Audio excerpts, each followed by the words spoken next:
You think your grandparents had it easy in the kitchen? Think again. They stretched pennies into meals that fed entire families through depressions, wars, and hard times most of us cannot imagine. Let's dig into 100 poor man meals your grandparents ate to survive. Oatmeal. Gruel was one of the humblest depression foods, often reserved for children, the elderly, or the sick.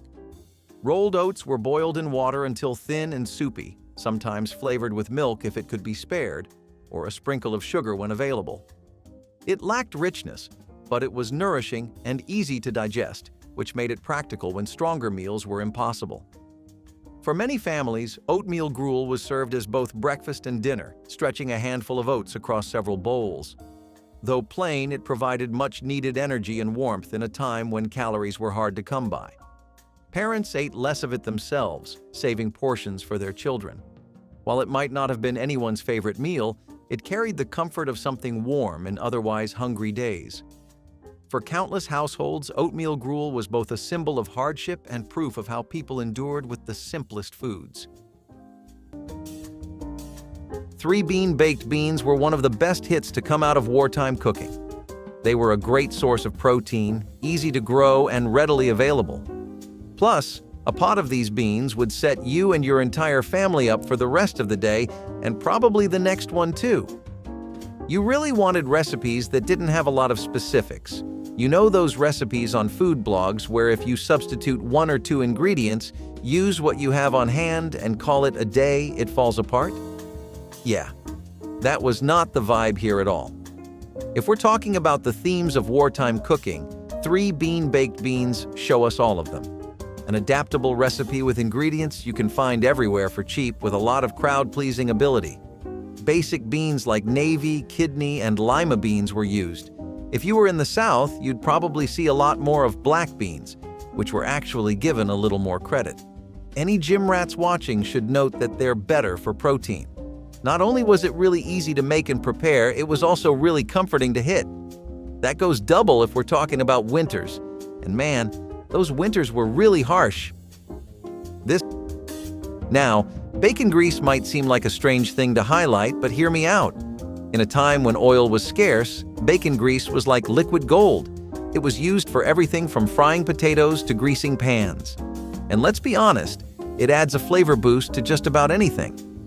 Can you imagine making biscuits with bacon grease? Oh, it was good. Bacon was one of the few adorable meats during this time, and it left behind grease, which was way too good to just toss out.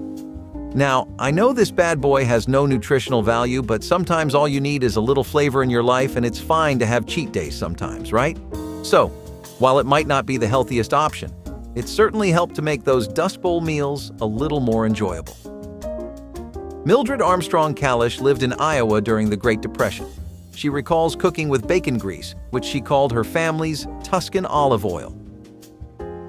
So, fried saltines were the unofficial snack of the broke, hungry, and resourceful. Crackers were cheap and always around, and all you needed was a skillet with a bit of oil. You'd toss in a handful of saltines, let them pop and crisp up, then dust them with salt or pepper, or sometimes just eat them plain and hot. The result was something so simple it almost felt like a secret. The crunch was addictive, the smell buttery even when no butter was used. People made them late at night after long shifts, when dinner had been a memory hours ago. Fried saltines made you feel like you were treating yourself, even though you were just stretching the last crumbs of the pantry. It was survival food disguised as a snack, and it kept more people fed than you'd think. Cornbread and honey was one of those simple comforts that made every 1960s kid feel like they were getting away with something sweet before dinner. Mothers made cornbread from the cheapest ingredients you could find in any pantry: a little flour, a little cornmeal, a little milk, and maybe an egg if the week had been kind. The batter came together quickly, but the moment it hit the oven, the whole house transformed. That warm, buttery smell drifted through every room, telling kids exactly what was coming without a single word being spoken. When the cornbread came out, golden and steaming, it felt like a gift. Mothers sliced it into thick squares, the kind that crumbled just a little at the edges, and handed it out while it was still warm enough to melt anything that touched it. Then came the honey, drizzled or poured, depending on how generous she felt that day. The honey seeped into all the little cracks, turning a humble piece of bread into something rich and sticky and perfect. Kids loved how the sweetness balanced the savory corn flavor, creating a dessert that was not technically a dessert but felt exactly like one. It was cheap, filling, and made from ingredients almost every family always had on hand. Mothers relied on it because it stretched tight grocery budgets without ever feeling like a compromise. Kids begged for it because it tasted like warmth, like comfort, like the kind of simple sweetness that sticks in your memory long after you grow up and realize how much your mother made out of so little cornbread and honey was proof that dessert did not have to be fancy to be unforgettable. Peanut butter and jelly sandwiches were the sweet spot between hunger and childhood. No stove, no knife skills, no effort. Just 2 slices of white bread, 1 spread of peanut butter, 1 of jelly, smashed together until they stuck. You did not toast it, you did not plate it. You wrapped it in napkins or ate it straight from the counter. It was cheap, it was fast, and it was always there. The peanut butter clung to the roof of your mouth. The jelly ran down your fingers, and somehow you never minded. It felt like a treat even though it was a budget lifeline. You ate it when the pantry was bare and the lunchbox had to look full. You ate it at home, at school, and on car rides when the air conditioning did not work. It was portable, durable, and forgivable. No one asked questions if that was your meal again, because everyone understood. It was the great equalizer of being broke. No leftovers, no dishes, just sweetness, salt, and survival on sliced bread. Mock veal loaf delivered the flavor of expensive cuts without the price, an idea perfectly suited to the frugal 1960s kitchen. Ground pork was blended with breadcrumbs, minced onion, and a touch of milk before being seasoned with a bit of sage and pepper to mimic the gentle taste of veal. The mixture was shaped into a loaf and baked until the top formed a golden crust and the inside stayed moist and tender. A light tomato glaze or brown gravy completed the illusion, giving families a hearty centerpiece that felt far fancier than its ingredients suggested. This recipe became a favorite in community cookbooks and church fundraisers because it fed a crowd with ingredients already on hand. Leftovers made excellent sandwiches the next day, stretching the value even further. By transforming simple pork and pantry staples into something that seemed luxurious, mock veal loaf embodied the clever resourcefulness that defined many mid-century American dinners, proving that satisfying flavor did not require an expensive shopping list or complicated preparation. Boiled turnip tops were a staple born of necessity, proving that even the green leaves most people might throw away could keep families alive. Turnips were affordable, hardy vegetables that grew well in poor soil, and when their roots were harvested, the greens were never wasted. Women would wash and boil the tops in a simple pot of water, sometimes seasoning only with a pinch of salt if they had it. The greens cooked down into a soft, bitter but nutritious dish that helped fill stomachs when nothing else was available. Occasionally, if there was bacon fat or lard to spare, the leaves would be flavored more richly, but most of the time it was plain boiled greens. Children often disliked the taste, but parents insisted, knowing the vitamins were essential in years when fresh vegetables were rare. For many rural households, boiled turnip tops became a daily food, reminding them of how survival depended on using every single part of the harvest. Potato cakes were pretty much the go-to option for almost everyone during the war period. You have to keep in mind that the country was still juggling the effects of the Great Depression too. Both of them in tandem really made it hard for people to get much else. As good as potatoes can be, especially when you serve them up in cake form, it can get a little stale. When you eat it as much as they did, it gets pretty hard to be excited for it. One way to really spice them up was to pair your potato cakes with fried onions. Sounds simple, but that's pretty much what sums up wartime cooking. Simple, efficient little tricks that make a world of difference. Potatoes were already a wartime staple. They were the easiest crop to grow around, and both rural farmers and government bigwigs took notice of that. This was a simple and amazing way to get some easy comfort and keep bellies full. Also, another thing that made these really easy was how much people traded potatoes and onions. It was really common to barter with vegetables. That meant that the recipe got around. It was in community cookbooks too, so there was no shortage of positive PR for it. I guess you could say it's pretty deserved, wouldn't you say? Now, I don't know if you've ever thought of eating a dandelion fresh from the fields, but our ancestors have done it all for us. Yeah, dandelion salad was a staple during the Dust Bowl era. Since there were no fancy crops to harvest, dandelions had to do the job, and they did it pretty well. People would harvest the dandelion greens and toss them in a salad. Now, I'm not saying it would win any Michelin stars, but hey, it provided some vitamins and roughage, which is more than you can say about canned tumbleweed leaves. To make dandelion salad, the leaves were washed and mixed with whatever other ingredients were available, things like onions, radishes, and even bits of bacon if you were lucky. Believe it or not, this salad was actually tasty, or at least that's what I've heard. I guess we'll have to try it ourselves to know for sure. In Texas as well as New York, rice with raisins started becoming a really popular dish among the middle class and a breakfast that many children grew up on, especially in Indian American communities, which were sparse at the time, but they were still there every other block or two. It was already customary to eat rice with milk and raisins there, so they brought it to America, and others took note. They were not the only ones to introduce it, though, since Chinese Americans also had their own take on the recipe that led to a more custard-like variant. When people could not afford to even eat rice pudding, they would make their rice and eat it with different kinds of nuts and raisins. The idea spread like wildfire in states like Alabama and Arkansas and the Midwest overall. In Michigan, it was a pretty common choice to use brown sugar and cinnamon whenever available. Pancake batter corn dogs were the carnival you made when you couldn't afford the fare. You'd mix up a bowl of pancake batter, slice hot dogs into chunks, and spear them with whatever you could find: forks, chopsticks, or even straws. Then came the best part: dipping each one into the batter and dropping it into hot oil until the outside puffed up and turned golden.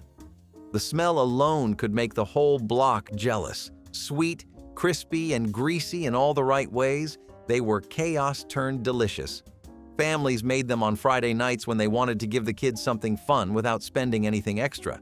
Sometimes they dipped them in syrup, sometimes in ketchup, sometimes both. There were no rules. You could fry 10 of them for the cost of one real corn dog, and everyone got seconds. They were crunchy on the edges, soft in the middle, and gone in minutes. Pancake batter corn dogs were a reminder that joy didn't need money. It just needed a little imagination and a lot of hot oil. In a world that felt hard, these golden bites brought a little laughter back to the table. Potato pancakes made from leftover mashed potatoes were the definition of turning almost nothing into something incredible. Mothers loved this recipe because it let them stretch every scrap and avoid waste, but kids loved it because those little golden patties tasted like a true treat. It started with a bowl of cold mashed potatoes, stiff and slightly lumpy from the night before. Mothers would mix in a little egg, a bit of flour, some onion if they had any left, and seasonings that were often more instinctual than measured. She would shape the mixture into small patties and drop them onto a hot, buttered skillet. The sound alone was enough to pull kids away from whatever they were doing. The edges browned first, creating that crispy ring that every child looked for before taking a bite. The inside stayed soft, creamy, and warm, almost like mashed potatoes in their coziest form. The contrast between the crisp exterior and the tender interior made every bite exciting. Some kids dipped them in ketchup, others ate them plain, but everyone agreed they were one of the best things to ever come out of a leftover bowl. Mothers appreciated that it cost nothing extra, but still felt like a real meal. Kids begged for them because they tasted like comfort made fresh again, like getting something new out of something old. They were the kind of food that made you forget you were eating leftovers because they were even better the second time around. Potato pancakes were a thrifty triumph, a childhood favorite, and a reminder that sometimes the best meals are the ones born out of necessity and a little creativity. Fried potatoes and onions were the poor man's hash, a skillet full of sizzling honesty. You sliced the potatoes thin, tossed them in a pan with oil or bacon grease, and added onions until the whole house smelled like something was finally cooking. It was loud, smoky, and always worth the wait. The edges got crispy, the centers stayed soft, and the onions caramelized just enough to make you forget there was no meat. There was no recipe, just instinct and repetition, the kind passed down by watching, not reading. One pan, one burner, and the hope that there was enough to go around. You flipped it with whatever spatula had not melted yet, served it right out of the pan, and ate it fast before the crisp turned to mush. This was breakfast, lunch, or dinner, whatever you needed it to be. You could dress it up with ketchup or cheese or just eat it plain. No one judged. It was filling, cheap, and tasted better than most things you could afford. In the right moment, it tasted like comfort.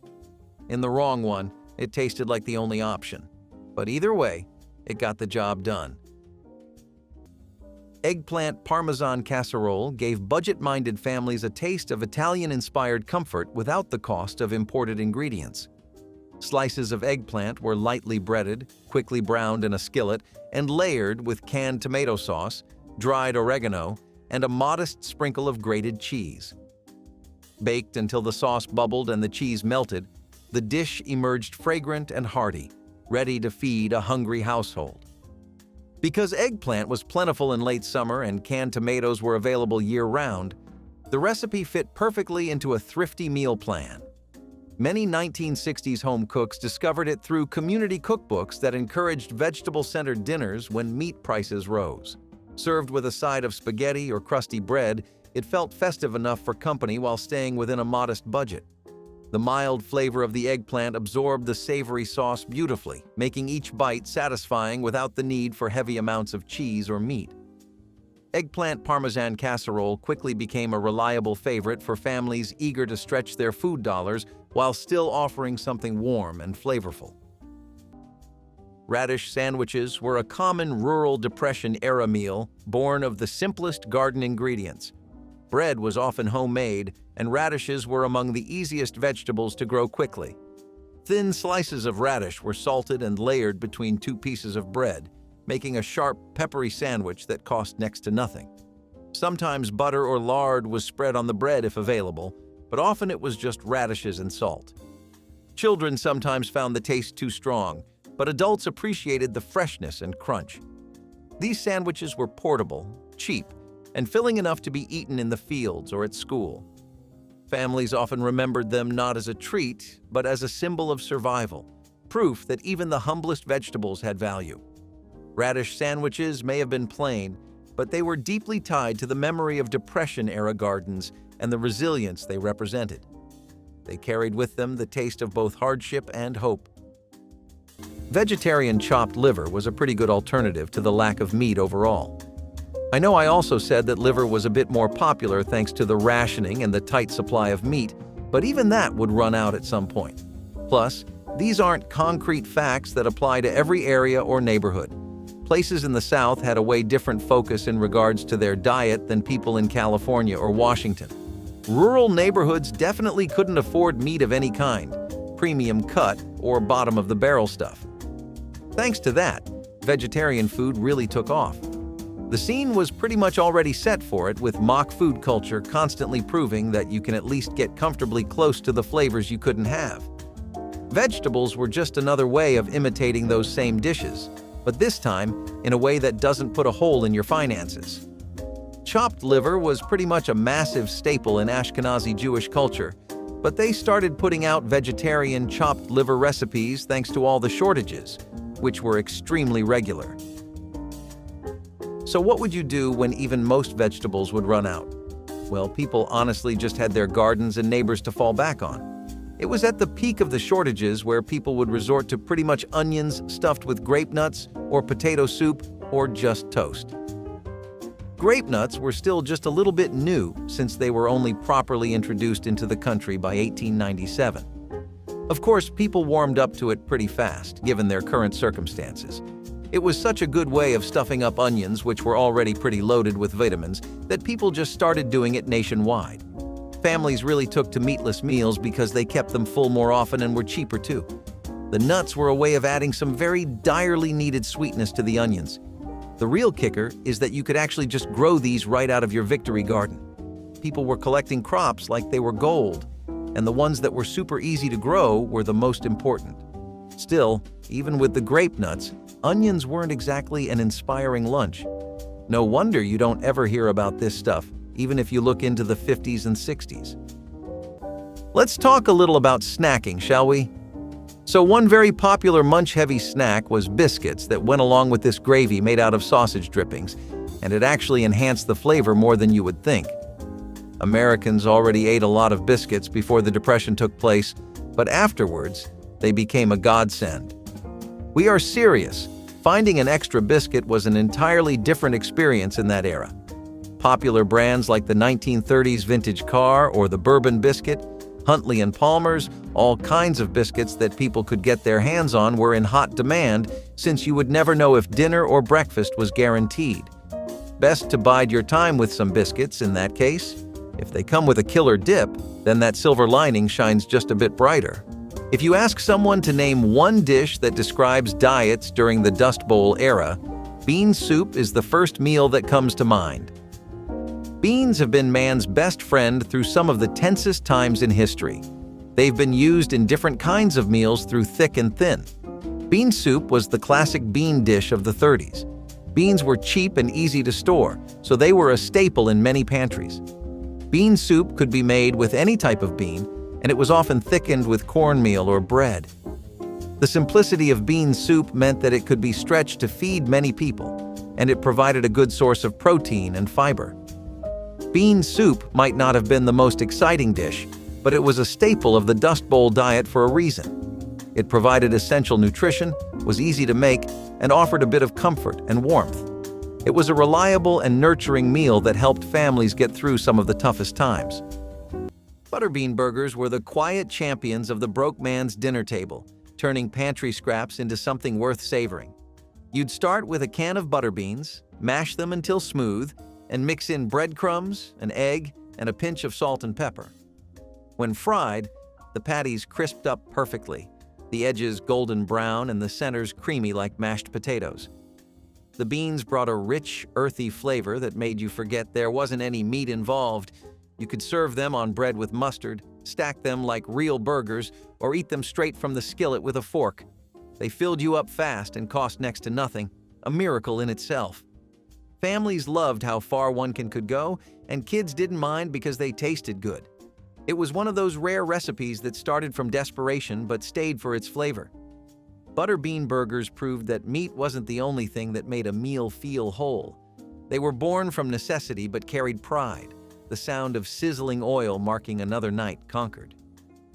Poverty taught people to adapt, but these burgers taught them to thrive.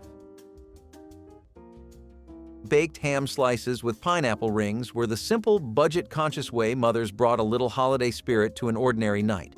Instead of buying a whole ham, which was far too expensive for many families, they used thin slices that cooked quickly and filled the kitchen with a rich, salty smell. The pineapple rings made everything feel festive, their syrupy sweetness soaking into the ham as it baked. Kids loved how bright and cheerful the dish looked, the glossy fruit sitting right on top like something out of a magazine. Mothers loved how easy it was, just a few ingredients layered on a pan and placed into the oven. When it came out bubbling and golden at the edges, it felt like a celebration even when nothing special was happening. For kids, it tasted like the fancy meals they imagined other families ate, even though theirs was made with thrift and creativity. It was proof that you could turn something inexpensive into something joyful with almost no effort.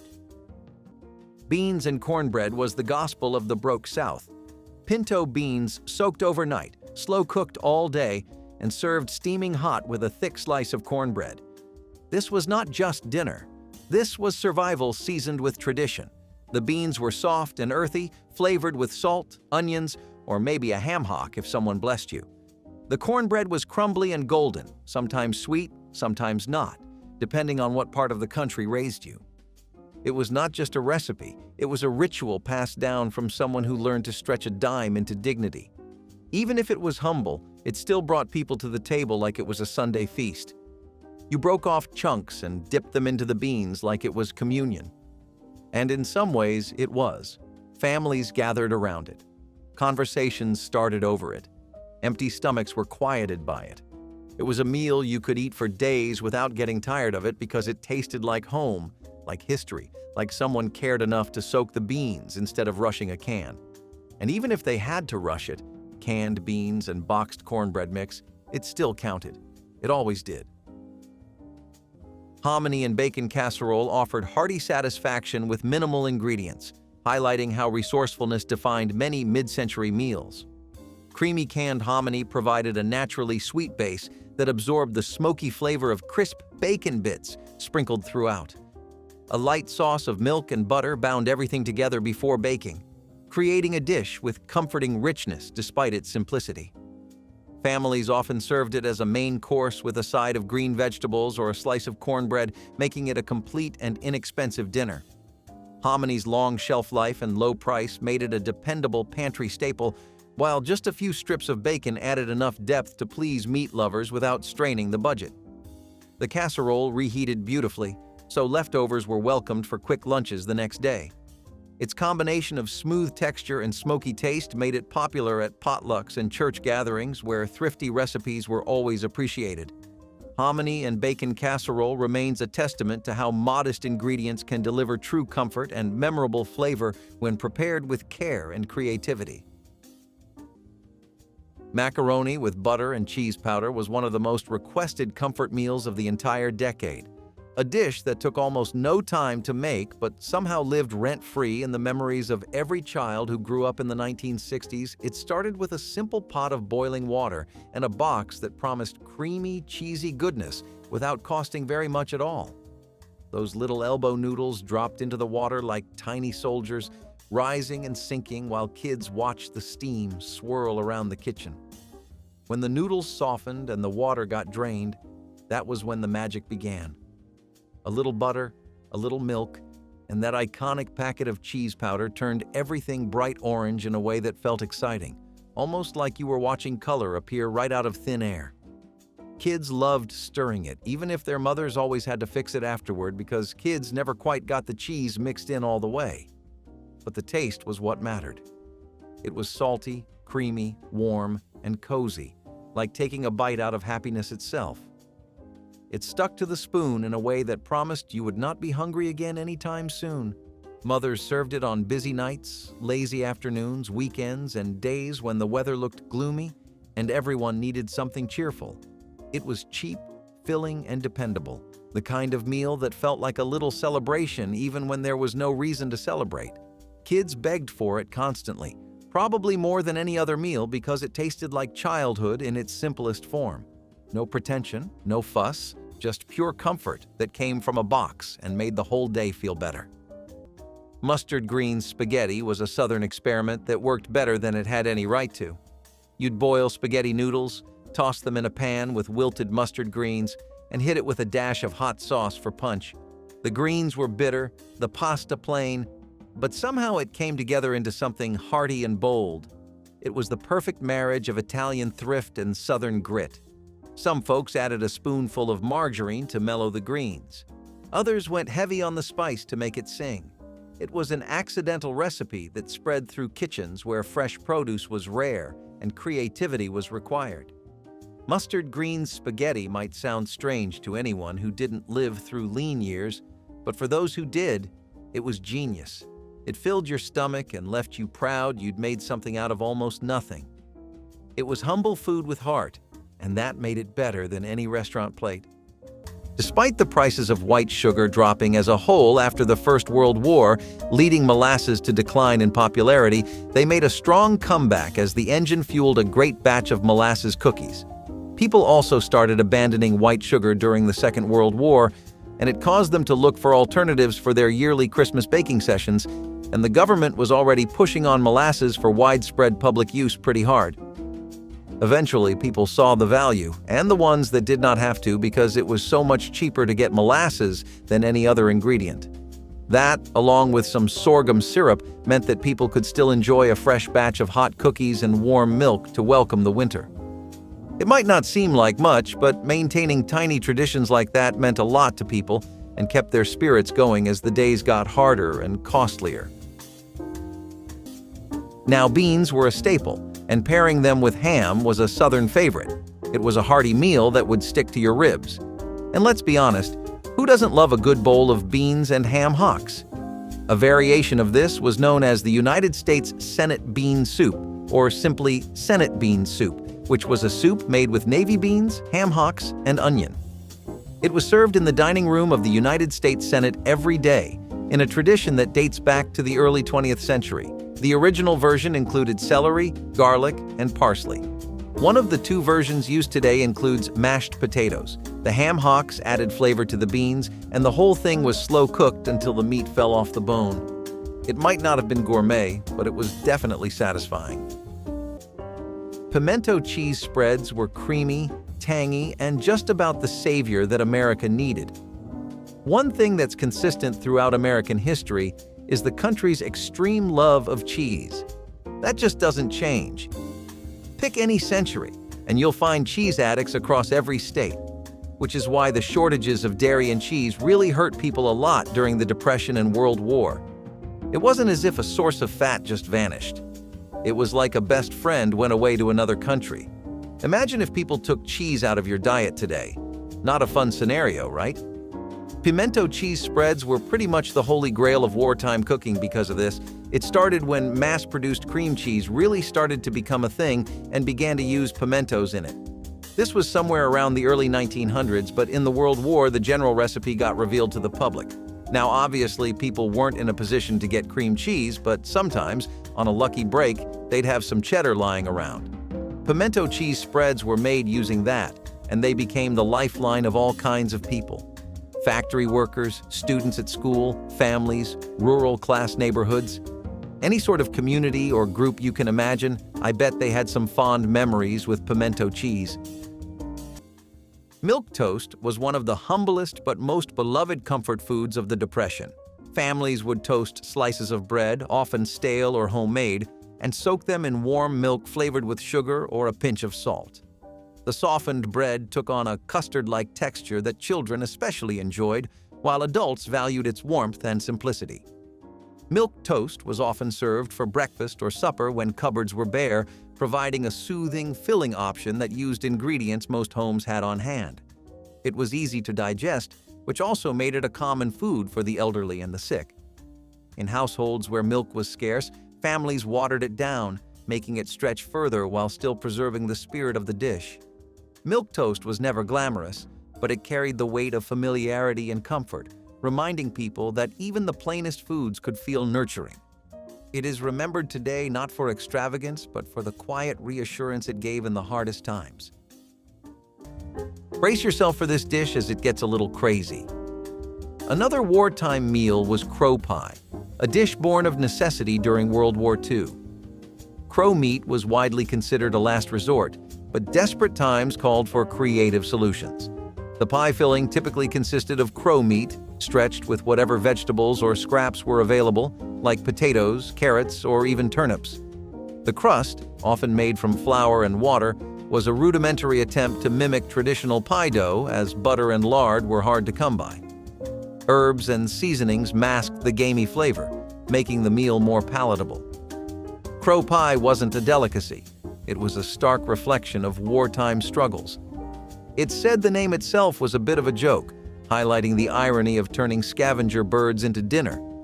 While it might not have resembled anything like the pies of pre-war days, it was filling, cost next to nothing, and made use of an overlooked food source. So the last stop on our list is probably as good as it got back then. There is nothing like taking advantage of nature's bounty with sweet dishes like apple brown betties, and if the subject is how a pie can put you in the right mood, then it is criminal not to talk about these. Usually made with apples or pears, berries, and other seasonal common fruit, the fruit would be baked, and layers of sweetened crumbs would hold it all together.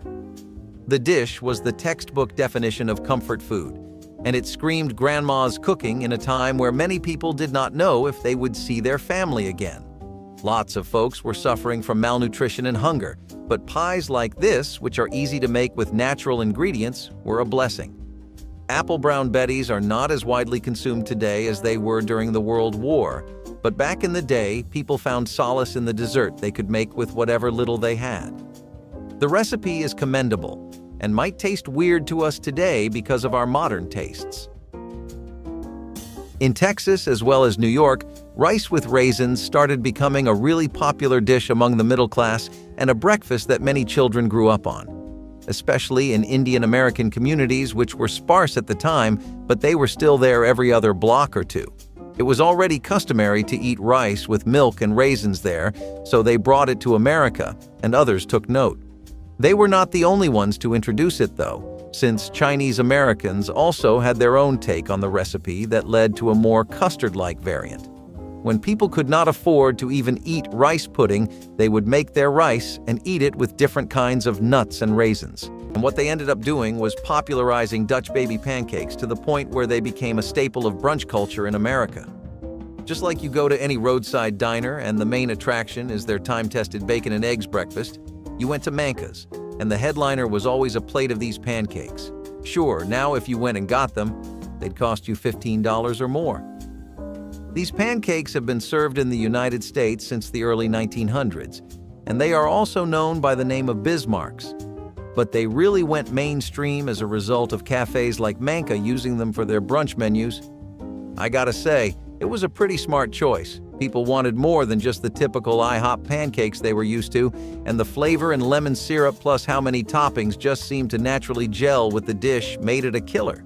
You couldn't go by for long without a friend telling you to try it, and if they put you on it, then you could consider yourself lucky. You know, kids today will never know what a good Dutch baby pancake feels like. Modern travesty, I tell you. Powdered milk chocolate pudding was the sweet ending that made every tight grocery week feel worth it. You'd mix dry milk with cocoa powder, sugar, cornstarch, and a little water, whisking fast until it came together into a glossy brown dream. It simmered slow on the stove, thickening just enough to coat the spoon. Once it cooled, it went into reused butter tubs or chipped mugs, then straight into the icebox until firm. The first spoonful was pure bliss. Smooth, sweet, and just chocolatey enough to make you forget how simple it was. Kids licked the pot clean, laughing at the sticky whisk marks on their fingers. Nobody cared that it wasn't real milk. What mattered was that it felt indulgent. Sometimes you'd top it with whipped cream from a can or a sprinkle of sugar if you wanted to be fancy. It was cheap, it was easy, and it made even the hardest weeks taste soft around the edges. Powdered milk chocolate pudding was proof that sweetness didn't come from money. It came from patience, persistence, and love stirred over a warm stove.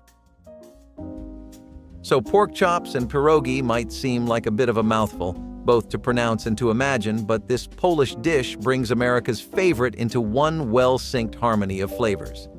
I'm talking meat, cheese, and potatoes, plus pork chops with pierogi, which are boiled and pan-fried to add that all-important crispiness you and I can't go without. The pierogi fillings can be dried mushrooms or sauerkraut. It doesn't have to be just potatoes and cheese. Meat prices were definitely more expensive in the 1970s, so you might be wondering how a dish like this lands on a budget-friendly list. That's because while pork, yes, was expensive, this dish didn't highlight the pork as a standalone selling point. It had the pierogi and vegetables going for it too, which meant that you didn't need a lot of pork, just enough for it to work as a combination. If you've ever spent time in Polish-American neighborhoods or restaurants, you've probably seen this dish around. And if you ever get the chance to, this mainstay of Eastern Europe's food is definitely worth trying. Mashed potatoes with hamburger gravy were the comforting, savory meal that made kids race to the table before the pot even left the stove. Mothers browned small amounts of ground meat, then stretched every drop of drippings into a rich gravy with flour, water, and simple seasoning. Poured over a mound of fluffy potatoes, the gravy turned an inexpensive side into a full meal. Kids loved how the potatoes soaked up the sauce, every bite warm and satisfying. It felt indulgent without being complicated or costly. Mothers appreciated how far a single pound of meat could go when used this way, feeding several people with ease. Kids begged for it because it tasted like the kind of comfort only home could offer. Mashed potatoes with hamburger gravy were proof that thrift could still taste like abundance. Fried bologna sandwiches were the poor kid's steak. You slapped that bologna in a hot pan until it curled like a rose petal, then threw it on white bread with a smear of mustard. If you were lucky, a slice of cheese made an appearance. If not, the bologna had to carry all the weight. It sizzled, popped, and released that smell, salty, greasy, unmistakable. There was always that little charred ring around the edge, a perfect halo of survival. This was not deli meat. This was the cheapest pack in the fridge.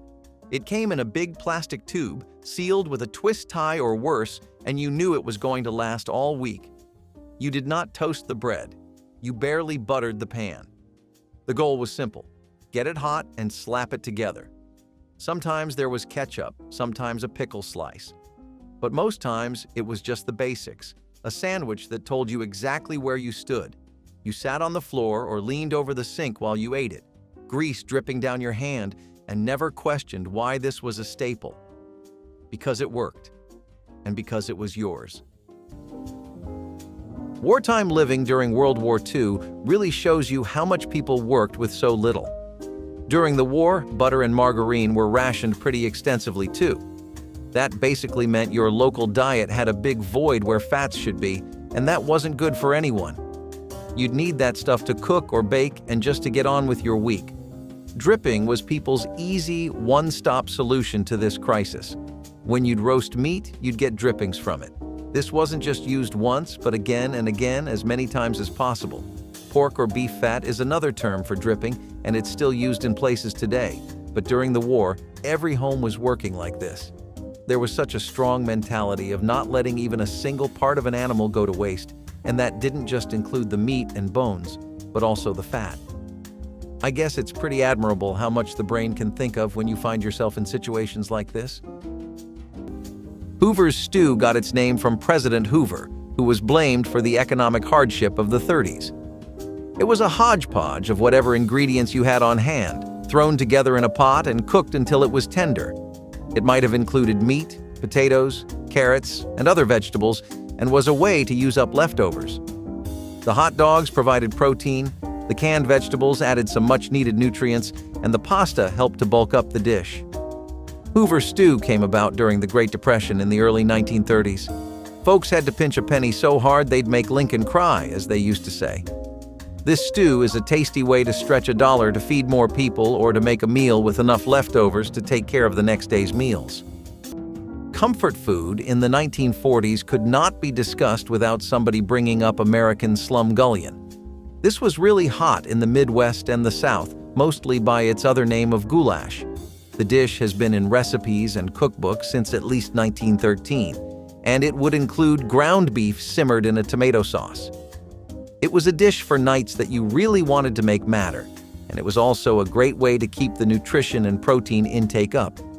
Think of it as like a kind of casserole, and if you have heard of it before, you should know the 1930s versions were a bit different. These ones involved no pasta or macaroni or cheese. Those would become staples of the dish much later on, and we have grandparents to thank for that too. Cornmeal drop dumplings in broth were a warm meal born from desperation and a little genius. When meat was scarce and soup looked too thin, a quick cornmeal batter could save dinner. You'd mix cornmeal with water or milk, pinch off little balls, and drop them into bubbling broth to puff and soak up the flavor. They came out soft, dense, and delicious, tiny golden pillows floating in the pot. The smell of simmering broth filled the house, carrying a quiet promise that everyone would eat tonight. It was the kind of recipe that stretched the smallest pot of soup into something that could feed a family. Some added onions or pepper, others just relied on the broth to do the heavy lifting. Either way, it worked. Cornmeal drop dumplings didn't just fill bellies, they lifted spirits. They were proof that a handful of meal and water could turn hunger into gratitude.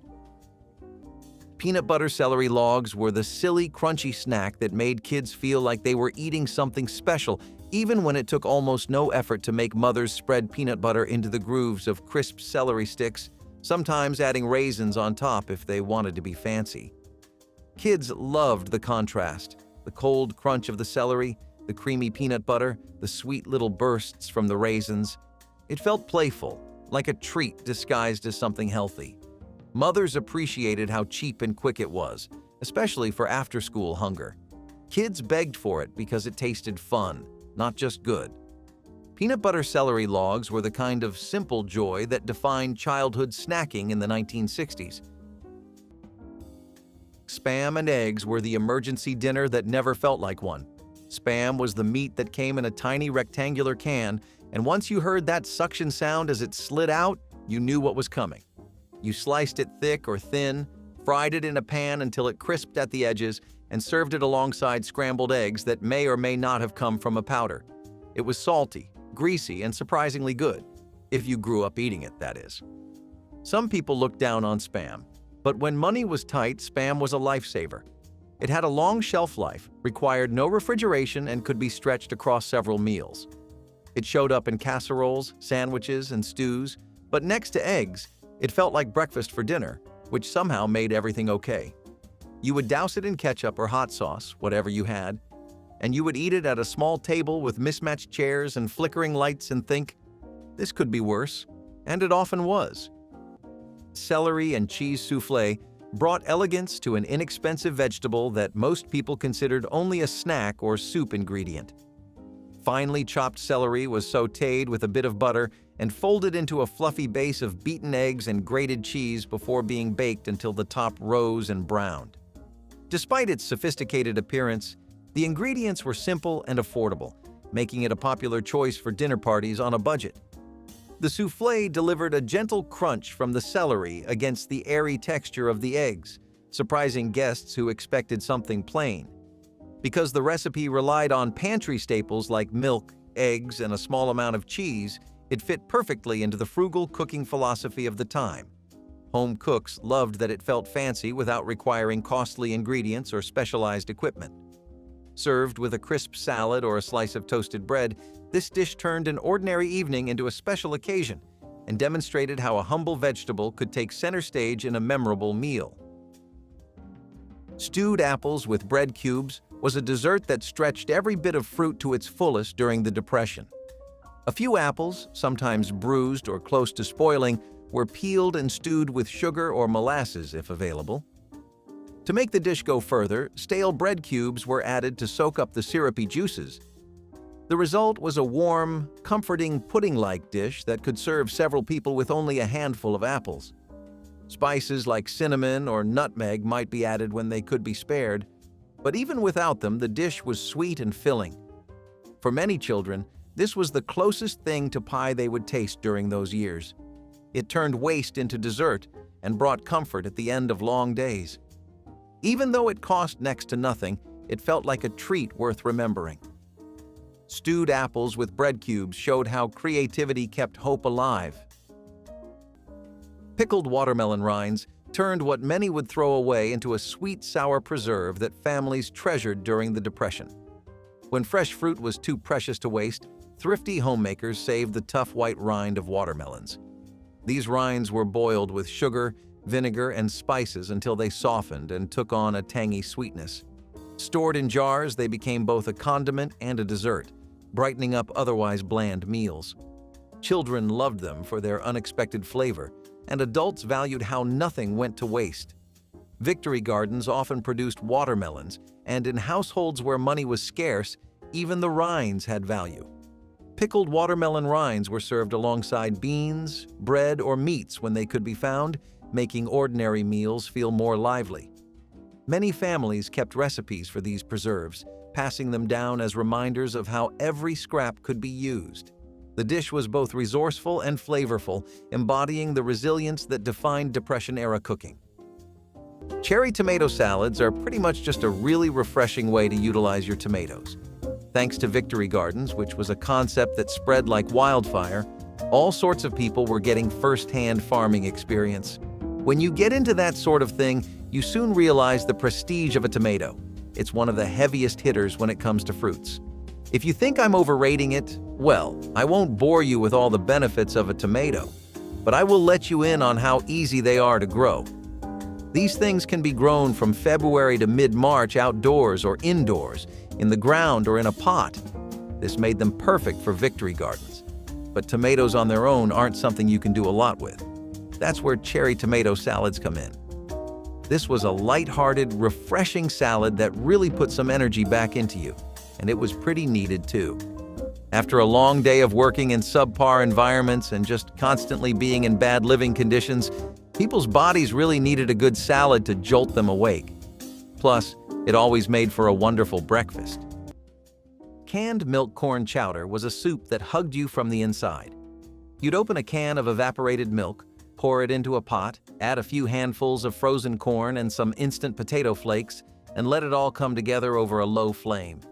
The result was thick, creamy, and comforting, the kind of meal that tasted richer than your wallet said it should. It warmed you up fast and made you feel like you had something special on the stove. This was a dinner for cold nights, small paychecks, and big appetites. Even without bacon or cream, it had depth, thanks to the sweet corn and that canned milk tang. Served with a few crackers or a slice of bread, it made a full meal out of almost nothing. Canned milk corn chowder wasn't just food. It was a reminder that with a pot, a can, and a little patience, you could turn scarcity into comfort. Baked beans on toast were the sweet and savory treat that 1960s kids loved far more than anyone would expect from something so modest. The beans came from a can, thick and glossy, smelling like brown sugar and slow cooking. Even though they had been made in a factory, mothers heated them in a pot until they bubbled softly, creating a scent that made hungry kids rush into the kitchen. While the beans warmed up, the bread went into the toaster, and that crispy foundation was what made the whole thing feel special. Once the toast popped, mothers would spoon the beans on top until the entire surface was covered, letting the sauce drip over the sides. Kids dug in immediately, often burning their tongues because they were too impatient to wait. The contrast of crunchy toast and soft beans made every bite feel exciting, and the sweetness in the sauce made it taste almost like a dessert pretending to be dinner. It was cheap, quick, and undeniably comforting. Mothers relied on it during tight weeks when money was short and time was even shorter. Kids begged for it not because it was fancy, but because it was dependable, delicious, and somehow always tasted better at night when the whole house felt quiet. It was one of those meals that did not try to impress anyone, and yet it impressed kids every single time. Bologna and apple skillet combined two humble ingredients in a sweet and savory partnership that captured the playful side of 1960s home cooking. Slices of bologna were quickly browned in a cast iron skillet, then tossed with diced apples and a small knob of butter until the fruit softened and released its natural juices. The salty meat and gently sweet apples created a flavor that felt surprisingly rich despite the low cost. This dish made excellent use of ingredients that were almost always on hand: inexpensive deli meat and seasonal fruit. Families appreciated its speed on busy weeknights, while children were drawn to the fun contrast of tastes and textures. Served over toast or alongside mashed potatoes, it became a complete meal that proved resourceful cooks could create memorable flavors from the simplest pantry staples. Decades later, it remains a reminder of how imaginative combinations could turn everyday items into an unexpected treat without straining a modest household budget or requiring elaborate preparation. Dandelion coffee was one of the many substitutes that appeared when coffee beans were either unavailable or unaffordable. Families would dig up dandelion roots, roast them carefully until dark, and grind them into a coarse powder. When brewed, the result resembled coffee in both color and aroma, though the flavor carried a bitter earthiness all its own. For those accustomed to real coffee, it was not quite the same, but it became a daily ritual that provided both warmth and comfort in lean times. Children and adults alike drank it, often with a little sugar or milk if available to soften the bitterness. Because dandelions were free and abundant, the drink spread widely in both rural and urban areas. It symbolized the Depression's spirit of using whatever nature offered, even weeds, to replace expensive imports. For many families, dandelion coffee was not just a beverage, but a reminder that comfort could still be found in the simplest, most overlooked places. You'll see a lot of main ingredients being replaced with affordable and convenient substitutes here. It was just how you did things back then. People weren't exactly living the picture of fine dining back then. Scalloped potatoes and chopped picnic casseroles were recipes that really stuck true to that entire concept. So scalloped potatoes have been a favorite all over the States, and that only became more true during the war. But what about those casseroles? Well, normally this is just what you would call a leftover casserole. That's literally what it was, since a lot of people just used the recipe as a way to get rid of leftovers, which is also why it didn't see a lot of use back when things were okay. Skip to the 40s though, and you'll see nothing but praise for this dish. The concept here is a dish that's ready to eat right out of the fridge. Stale bread, crackers, canned meats like Spam, bits of sausages, and anything that could count as leftovers worked. Sometimes neither the scalloped potatoes nor the casserole was substantial enough on its own to fill a family. Put 2 and 2 together, and you have the closest thing to a picnic that you could get back then. What's not to love about a 3-ingredient delicious sauce? White sauce was the comforting meal you look forward to coming home to every night. It was a break from the bland foods of the dirty 30s, and the best part? It required just 3 common ingredients that were already staples in everyone's kitchen: flour, butter, and milk. This sauce is like an easy breezy addition of the bechamel sauce, which is one of the mother sauces of French cuisine. This sauce is made from a white roux and milk, seasoned with ground nutmeg. Since we didn't have fancy ingredients on hand, the simple ones did the job. This sauce was used to top pasta, vegetables, casseroles, and even lasagnas. If you were lucky enough to have a bit of cheese in your pantry, it could be turned into a cheesy sauce. If you had some herbs, it could be seasoned to add extra flavor. And let's be honest, in tough times, a little creamy sauce can make everything taste just a bit better. Bread pudding has been a subject of much discussion in the history books of our developments with food. It would be a bit of an undersell to call it polarizing, since some people claim it is the ultimate comfort food, and there simply is not anything like it. Others think it is an affront to the concept of bread and pudding simultaneously, and fails to really capture the benefits of either. Still, the makeshift recipes from the 1930s were worth trying then, and are still worth trying now, as they put bread pudding on the map and helped it stay there. It was a great way to repurpose leftover stale bread, and despite its record as the poor man's pudding, it was a common recipe in church cookbooks even before the recession hit. All you had to do was get some boiling water, sugar, spices, and bread, and sure, it was not the most appealing or appetizing lump of dough to eat, but it got you through the day, and in times of extreme scarcity, who could ask for more? Canned Vienna sausage stew was the 1980s answer to dinner when the paycheck ran dry, but you still needed to feed everyone. Pop open a can of Vienna sausages, slice them up, and throw them into a pot with instant potatoes and green beans from another can. Let it all simmer in broth until the flavors came together, and you had a meal that felt bigger than it was. The sausages were soft, salty, and oily enough to add richness to the pot. It was a one-dish dinner that didn't need measuring cups or fresh anything. Moms across America called it pantry stew, and it filled houses with that familiar smell of survival and ingenuity. You'd eat it with white bread to soak up the gravy, and for a few minutes, everyone forgot how tight money was. It was a recipe that belonged to those who refused to go hungry, even if all they had was a can and a stove.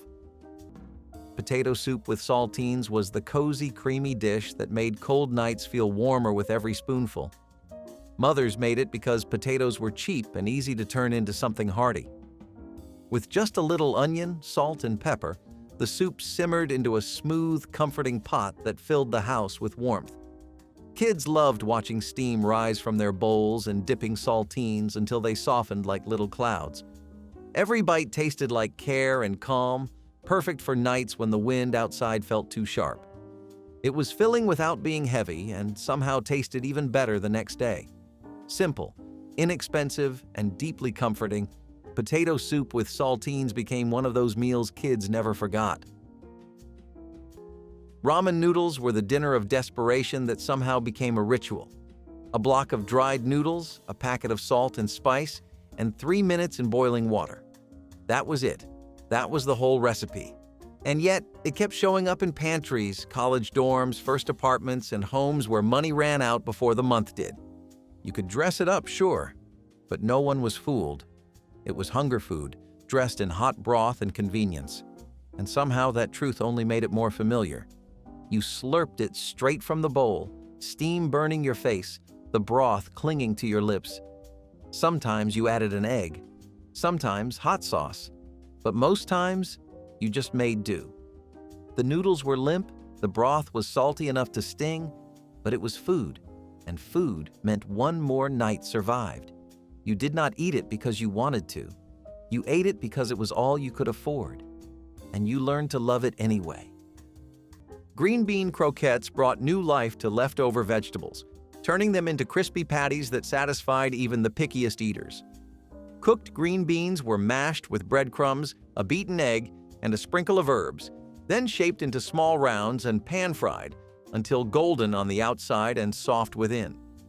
This dish allowed thrifty homemakers to stretch a handful of beans into a full meal, pairing perfectly with a dollop of ketchup or a simple white sauce. Children loved the crunch, and parents appreciated the low cost and quick preparation time. Green bean croquettes also demonstrated the growing influence of European cooking techniques in American kitchens, where frying and breadcrumb coatings were becoming increasingly popular. Served alongside a salad or a scoop of mashed potatoes, they brought variety and texture to the dinner table without adding strain to the grocery budget.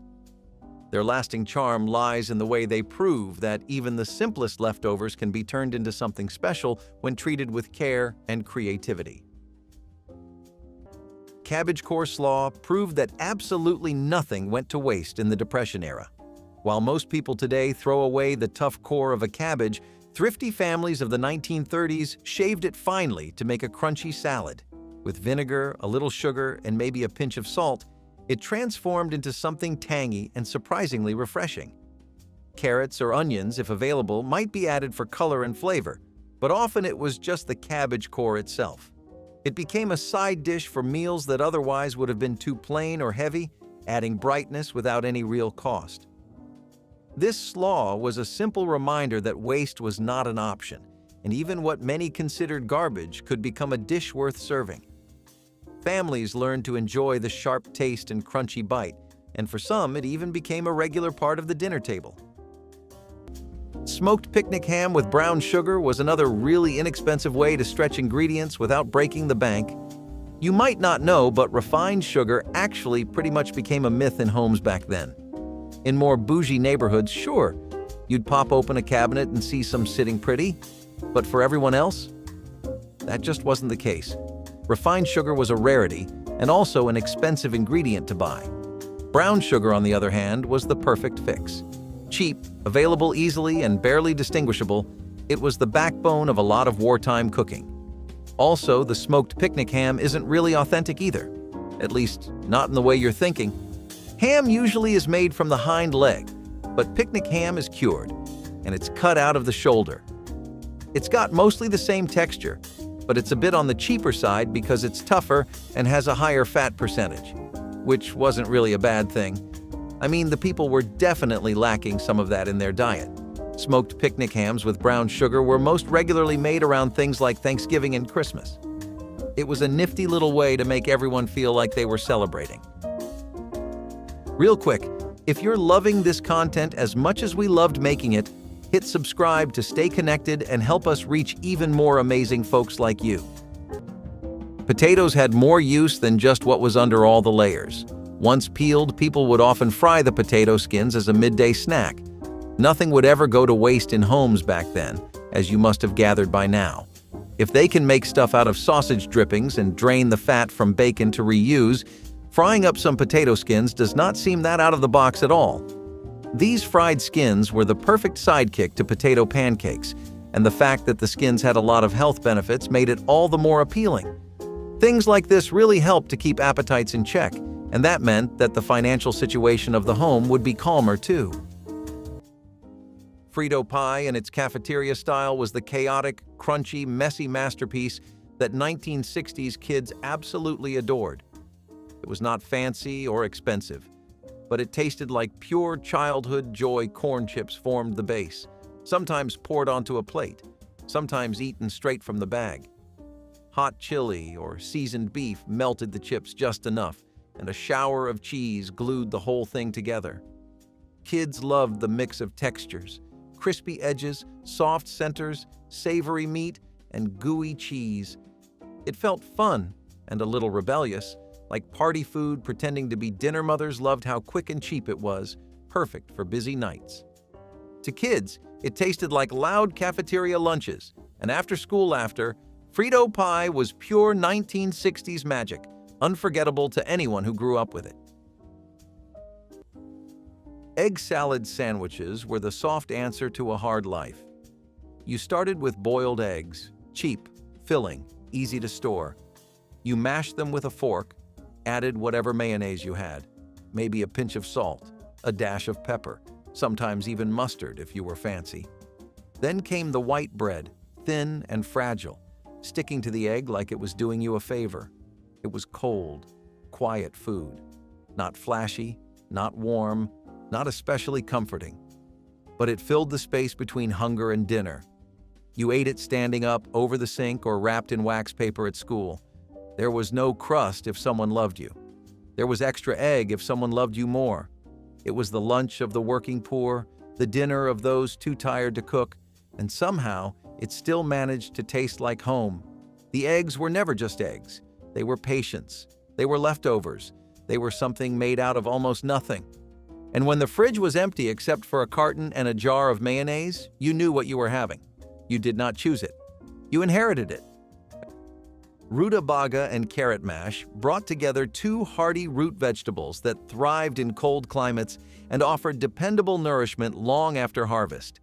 Peeled rutabagas and carrots were boiled until tender, then whipped with butter and a sprinkle of black pepper into a smooth, golden mash.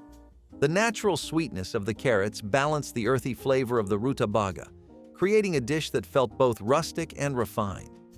Because these vegetables stored well in cellars for months, families could rely on them for inexpensive winter meals when fresh produce was scarce.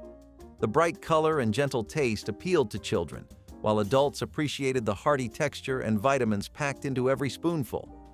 Served alongside roasted chicken when budgets allowed or enjoyed on its own with a slice of bread, rutabaga and carrot mash exemplified the 1960s emphasis on making the most of seasonal vegetables.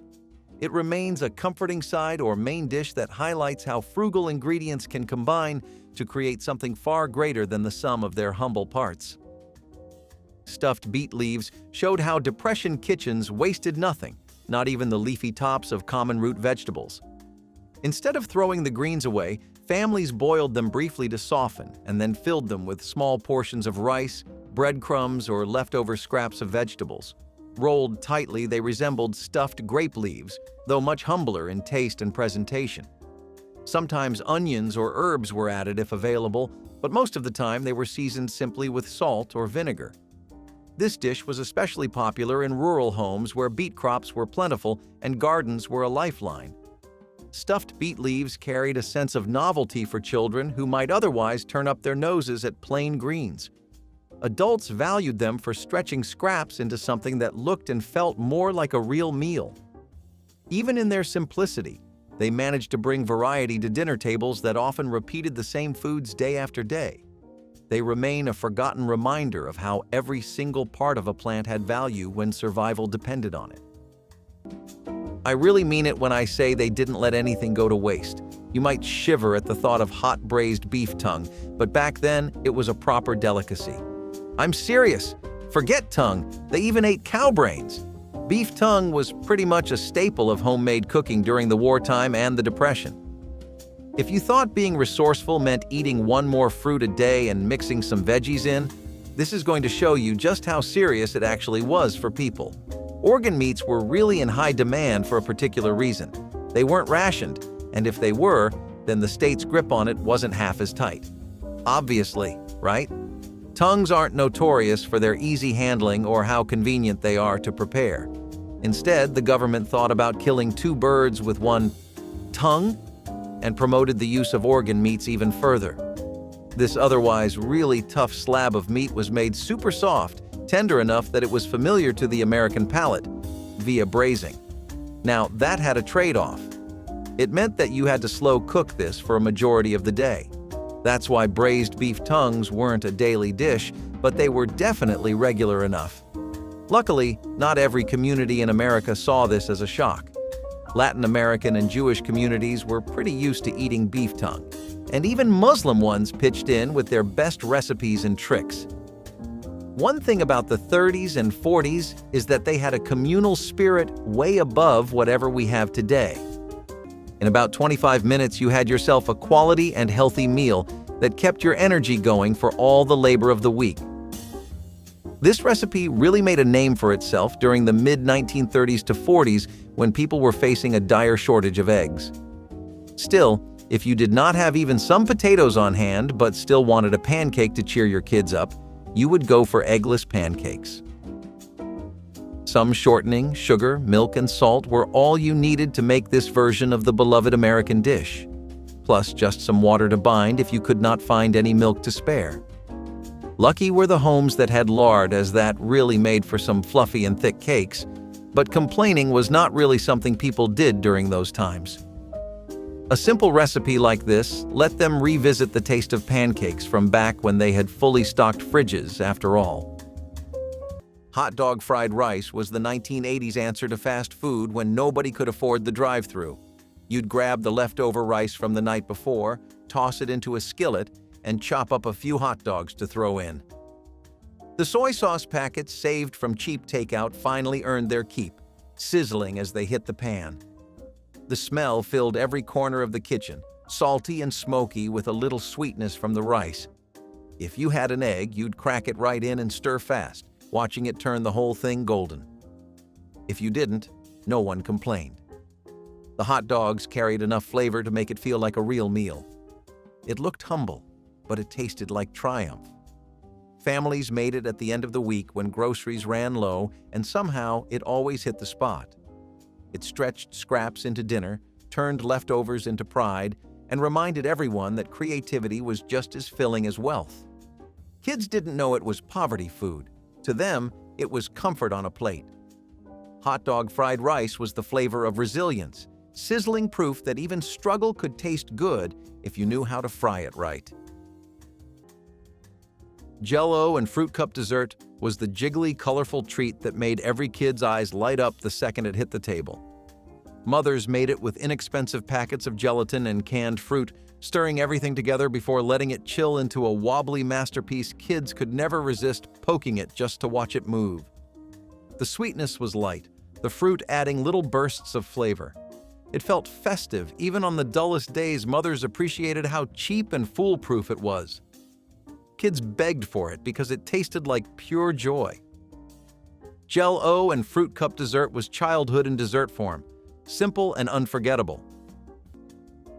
Shepherd's pie was the meal of second chances.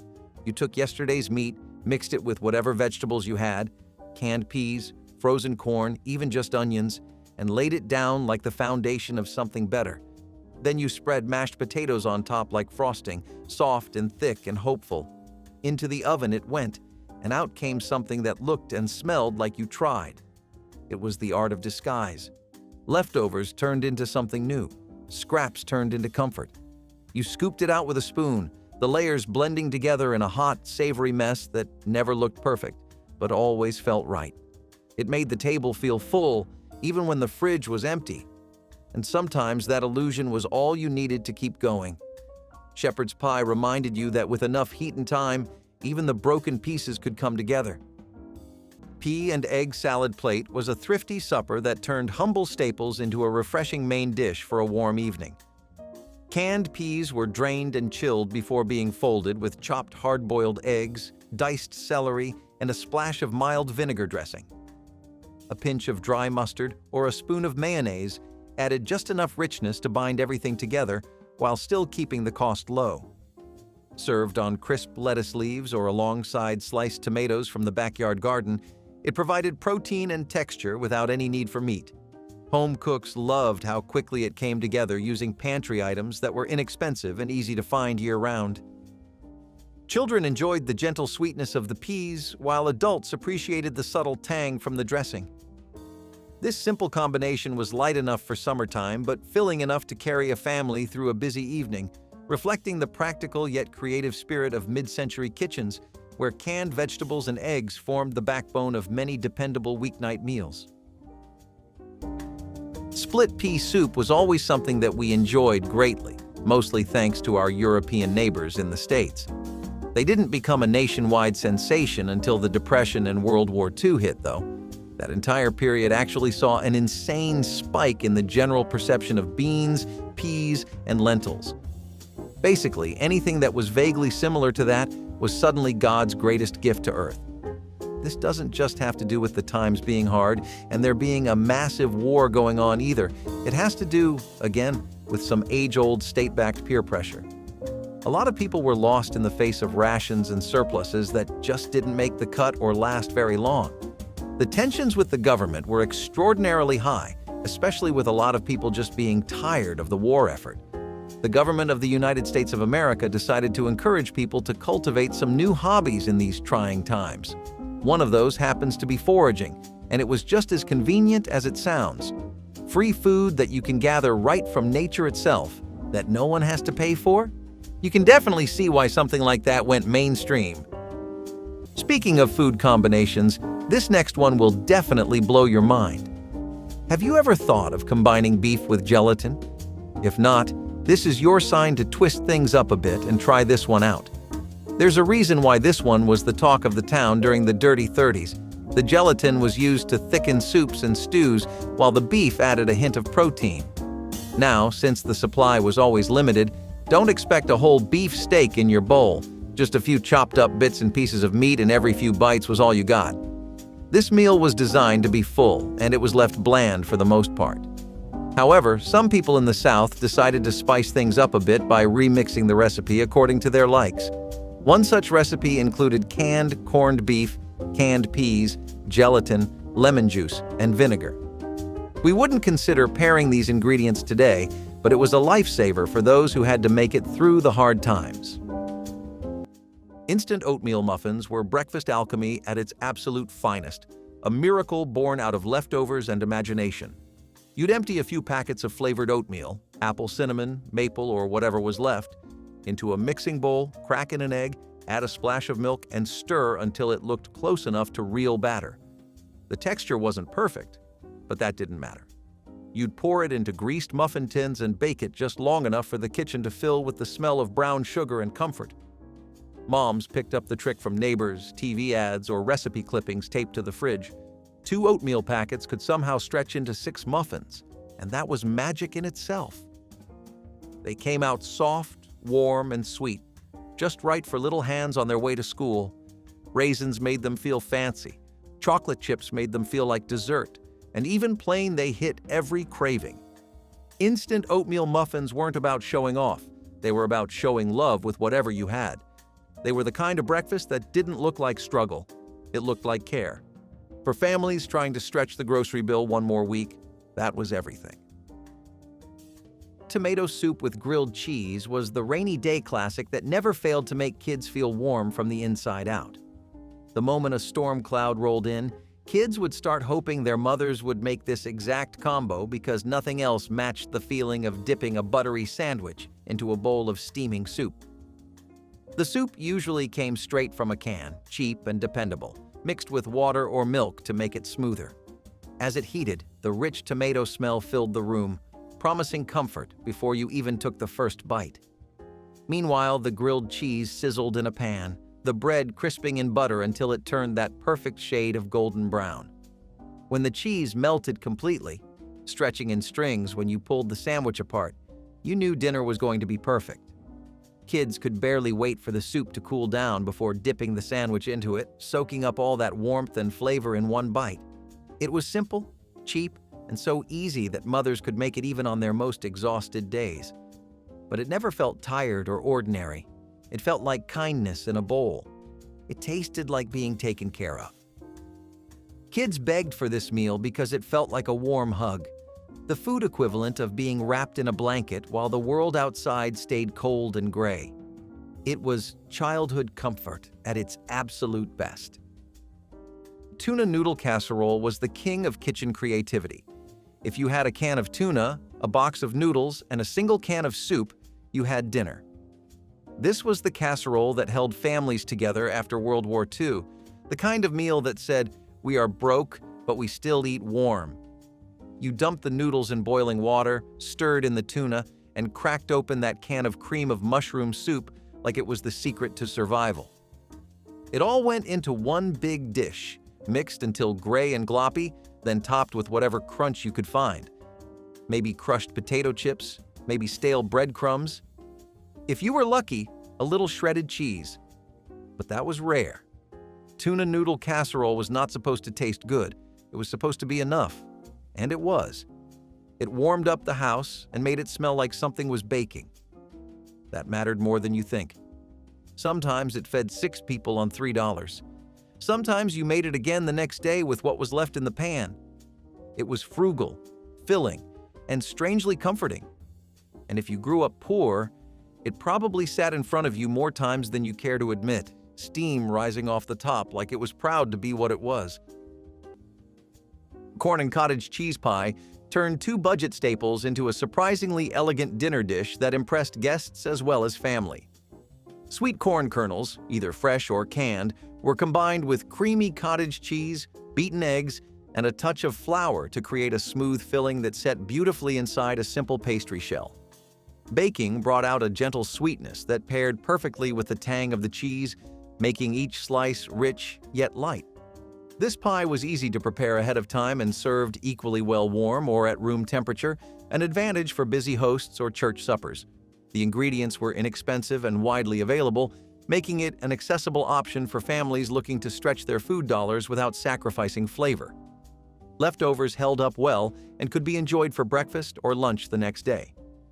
Its enduring charm lies in how it transforms humble pantry items into something that feels like a special occasion, capturing the inventive spirit of 1960s American home cooking.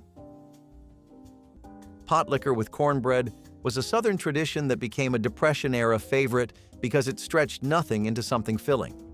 Pot liquor was the nutrient-rich broth left over after boiling greens like collards, turnip tops, or mustard greens. Instead of throwing it away, families would crumble cornbread into the liquid and eat it like a soup. It was packed with vitamins and minerals, even if it cost almost nothing to make. For poor families, it was a way to turn scraps into a full meal. It also carried a sense of comfort, with the familiar flavors of the greens and the cornbread blending together into something that felt substantial. Often it was eaten for dinner when nothing else was left in the pantry, but it still provided strength and nourishment.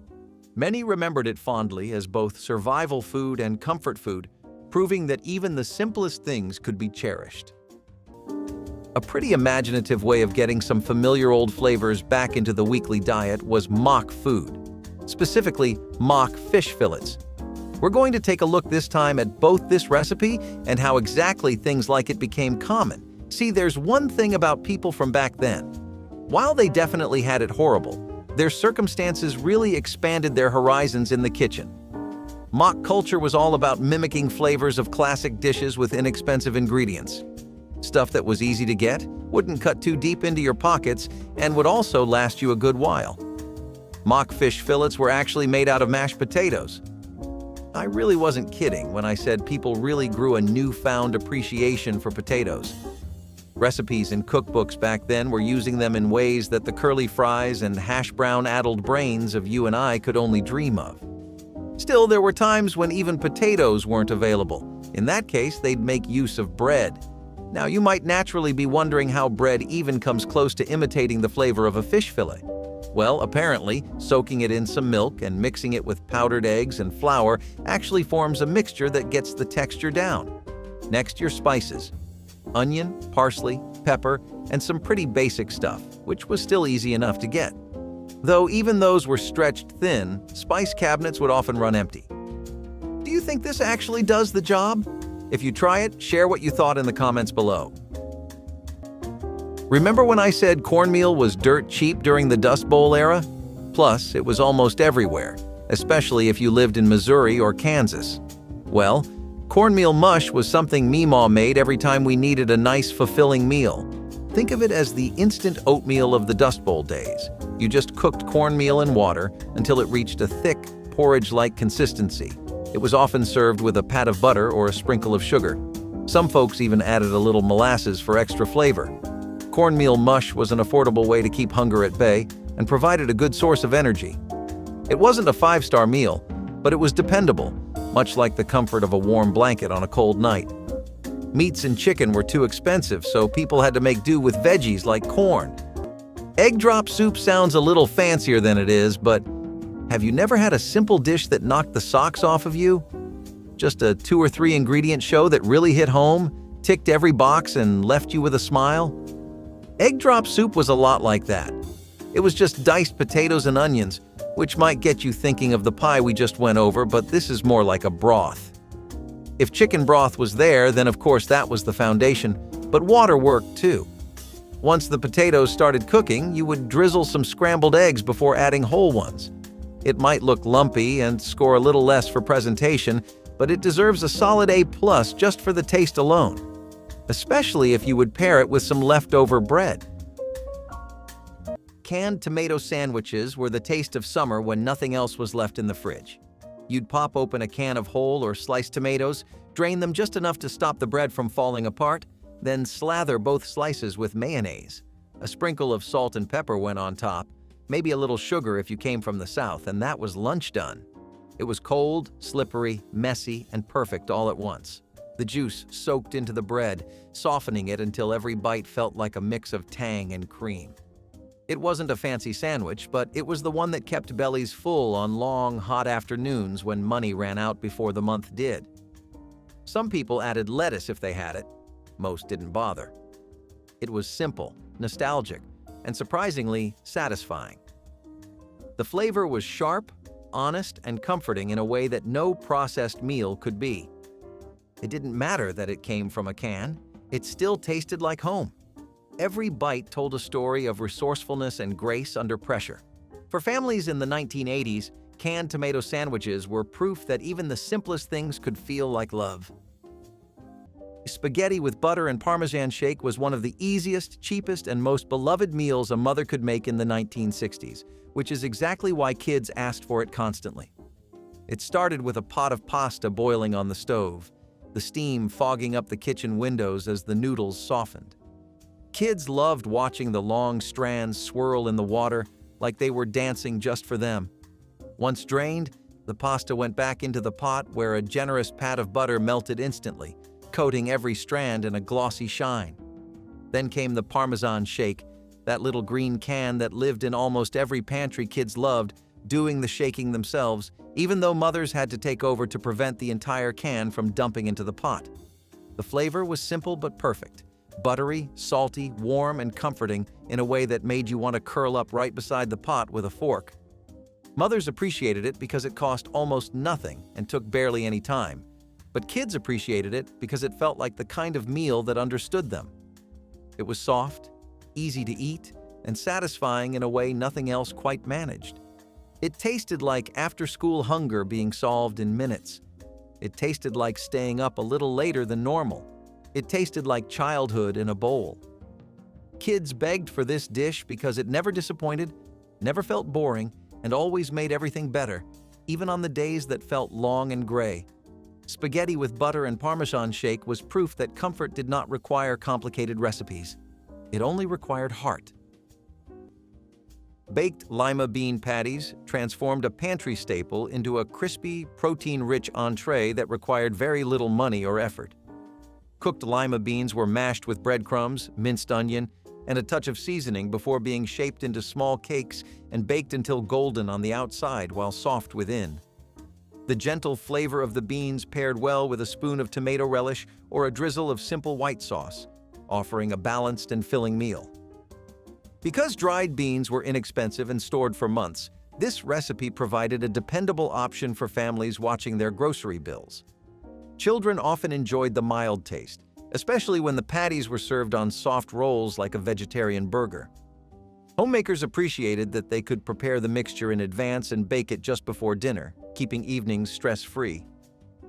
Baked lima bean patties demonstrate the quiet creativity of mid-century kitchens, where resourceful cooks turned everyday staples into meals that were hearty, healthy, and surprisingly elegant for such modest ingredients.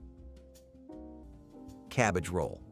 Casserole was one of those Depression-era meals that made the most of scraps while still delivering real comfort to the table. Instead of carefully rolling leaves around bits of rice or meat, families would simply layer chopped cabbage with leftover grains, stale bread, and whatever scraps of vegetables they had. Sometimes there was even a small amount of ground pork or beef mixed in, though most of the time the casserole relied on stretching every flavor from the scraps themselves. A little vinegar or tomato juice added tang and moisture, while onions gave it a base of flavor. Once it baked, the entire dish came together into something hearty enough to serve a large family for very little money. The casserole was a dish that spoke to both ingenuity and the realities of the time, because not everyone could spare hours or meat for proper cabbage rolls. Layering scraps turned survival cooking into something close to celebration. I'm going to have to go back to talking about how much we've borrowed from our British friends over in the United Kingdom. Bubble and squeak is quintessential British food after all. It was pretty genius too. This shares a theme with the picnic casseroles we just discussed because both were phenomenal ways to repurpose your leftovers.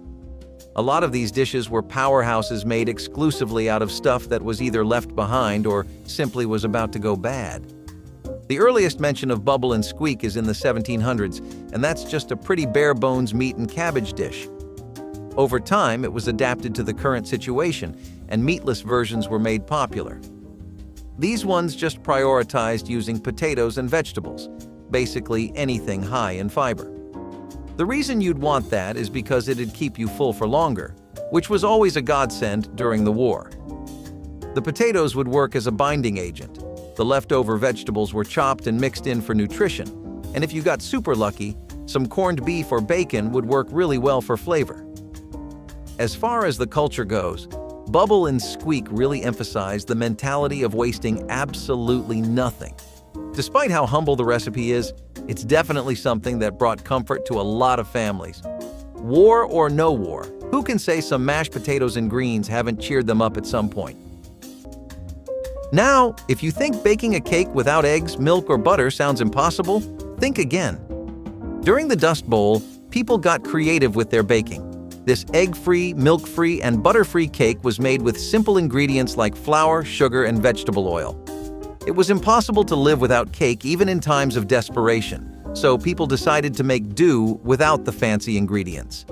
Now, I know eggs, milk, and butter don't sound fancy to us, but these ingredients were a luxury to find during the Dust Bowl days, and even if you did find some, it was never enough to whip up a whole cake.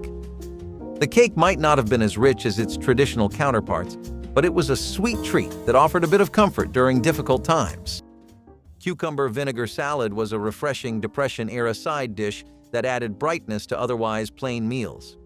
Cucumbers were easy to grow in home gardens, and when combined with vinegar, water, and a pinch of sugar or salt, they became a simple but flavorful salad. Thinly sliced and chilled if possible, the cucumbers soaked up the tangy brine and provided crunch. For families living on beans, bread, and potatoes, this salad was a welcome change in texture and taste. It required almost no cooking, which was another benefit when fuel and time were scarce. Often served in large bowls at supper, it gave the sense of a fresh vegetable dish without requiring expensive ingredients. Sometimes onions or dill were added, but the core recipe was basic and thrifty.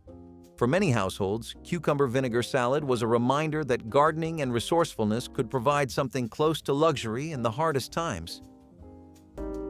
Rolled flank steak was a much less expensive cut of beef. A lot of protein like fish and canned ham were used, but people couldn't really replace the need for beef. Of course, they had to make do, but that meant another thing. Less popular cuts of meat, ones that people normally wouldn't give a second glance to, became a lot more in demand. Naturally, you'd think that would mean they'd raise the prices, right? Not really, because then people would just buy the beef. Flank steak in particular was tougher and a lot more rubbery, but it was also really tender when you would slow cook it. It also helped matters that most home chefs knew their way pretty intimately around slow cooking. Next, you'd do whatever you could to make sure that the beef would last as long as possible. It was usually common to serve rolled flank steak with stuffing to make a pretty neat dish that required minimal beef. The stuffing itself was made from economy loaves, vegetables, and different kinds of herbs. An otherwise small and pretty hard-to-chew piece of meat would become a meal the whole family could look forward to, if you were willing to invest the hours it would take to make something of it. Most people were just happy to eat beef, though, which made the prep work just a bit more bearable. Turnip greens were a common green leafy vegetable during the Dust Bowl, when other greens like spinach and lettuce were a rare sight. I guess you can say crops had seen better days, so turnips were cooked down with a little bit of bacon or salt pork for flavor. During the Dust Bowl, these crunchy snacks took on a whole new role. Yes, they paired popcorn with milk back then, and it became the combo of our dreams. They were often cooked down with a bit of bacon grease or other fat to add flavor and make them more palatable. Whether served as a side dish, added to soups, or mixed into stews, turnip greens help to round out meals and provide essential nutrients. Turnip greens might not be everyone's favorite, but they were a necessary part of the Dust Bowl diet. Oatmeal patties came from mornings when waste was unthinkable and every leftover had a second act. Cold oatmeal from breakfast would be mixed with an egg, maybe some flour, and fried up like pancakes in a sizzling pan. They crisped on the outside and stayed soft in the middle, smelling faintly of cinnamon or whatever sugar you'd stirred in before. It was the kind of breakfast that made sense in tight times.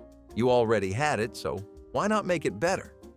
You could spread a little syrup on top or just eat it plain, standing at the stove with the spatula still in your hand.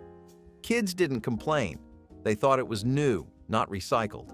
Families who grew up poor never forgot oatmeal patties because they represented something special, making the most of what was left. Even when money got better, you'd find people still frying them up out of habit. The golden edges, the smell of butter, the sizzle, it was breakfast reborn.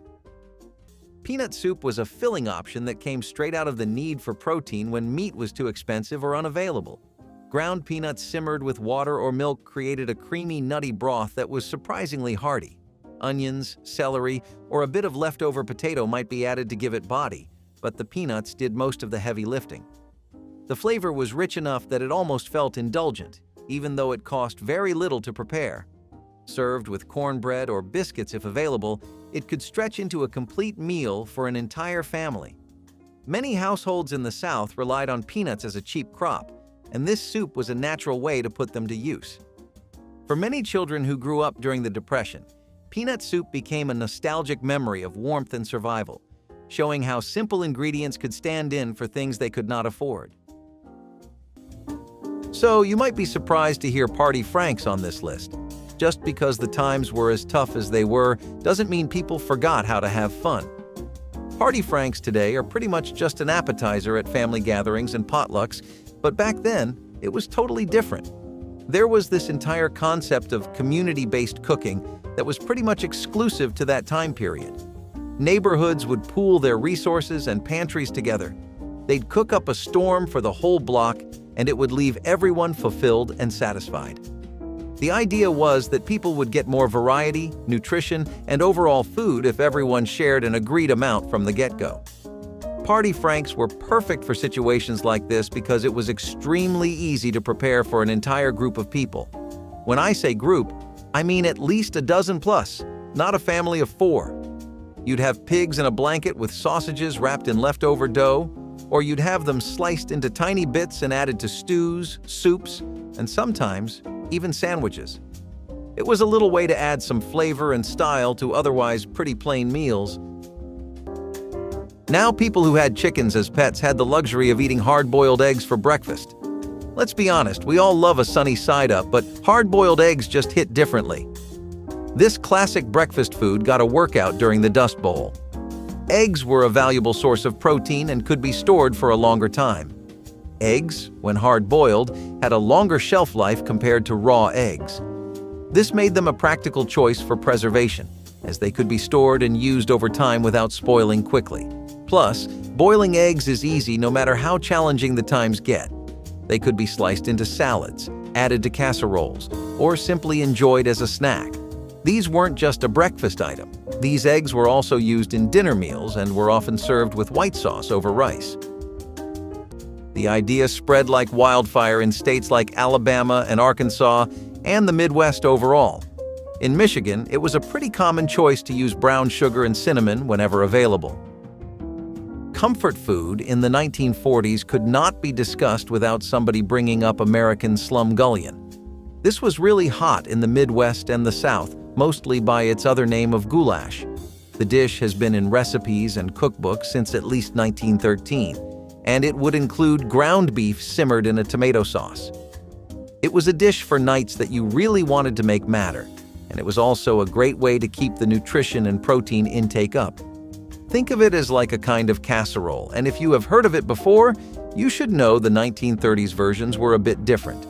These ones involved no pasta or macaroni or cheese. Those would become staples of the dish much later on, and we have grandparents to thank for that too. Mayonnaise and tomato saltines were what passed for luxury when the lights were dim and the pantry looked bare. You'd take a sleeve of saltines, smear each one with a bit of mayonnaise, then press on a slice of tomato fresh from a neighbor's garden or the grocery discount bin, sprinkle a little salt, maybe pepper if you had it, and you were set. Folks called them poor man's canapés, but they tasted like victory after a long day. It was the kind of snack you made barefoot at the kitchen counter with a glass of sweet tea sweating beside you. Kids thought it looked strange, but always came back for another bite because it hit that perfect balance between creamy, salty, and sharp. You could find families across the South and Midwest doing the same thing late at night, catching reruns on television with a paper towel full of saltines in hand. There was no need for fine dining or silver spoons, just a little mayonnaise, a ripe tomato, and something cold to drink. It wasn't just a snack. It was a reminder that the simplest things could feel fancy when you needed them to. Fried bologna sandwiches were the crown jewel of cheap meals that somehow tasted like pure magic to a 1960s kid. You would hear that sizzle hit the pan and instantly know something good was coming. Mothers did not need fancy cuts of meat to keep kids happy, just a thin slice of bologna and a hot skillet. The edges curled as it cooked, forming that little bowl shape every kid waited for. Some wanted it soft, others begged for it crisp, but everyone agreed it tasted perfect. Then came the soft white bread, the kind that practically melted when you bit into it. Maybe you added mustard, maybe not. But the flavor never needed help. It was salty, warm, and comforting in a way that felt bigger than the ingredients. Mothers loved it because it took almost no time, and kids loved it because it never once felt cheap. Fried bologna sandwiches were childhood on a plate, simple and perfect every single time. Porcupine meatballs sounded fun, until you realized the only thing spiky about them was the desperation they were made from. These were meatballs born in the hard times, made by mixing ground beef with uncooked rice to stretch every last ounce of protein.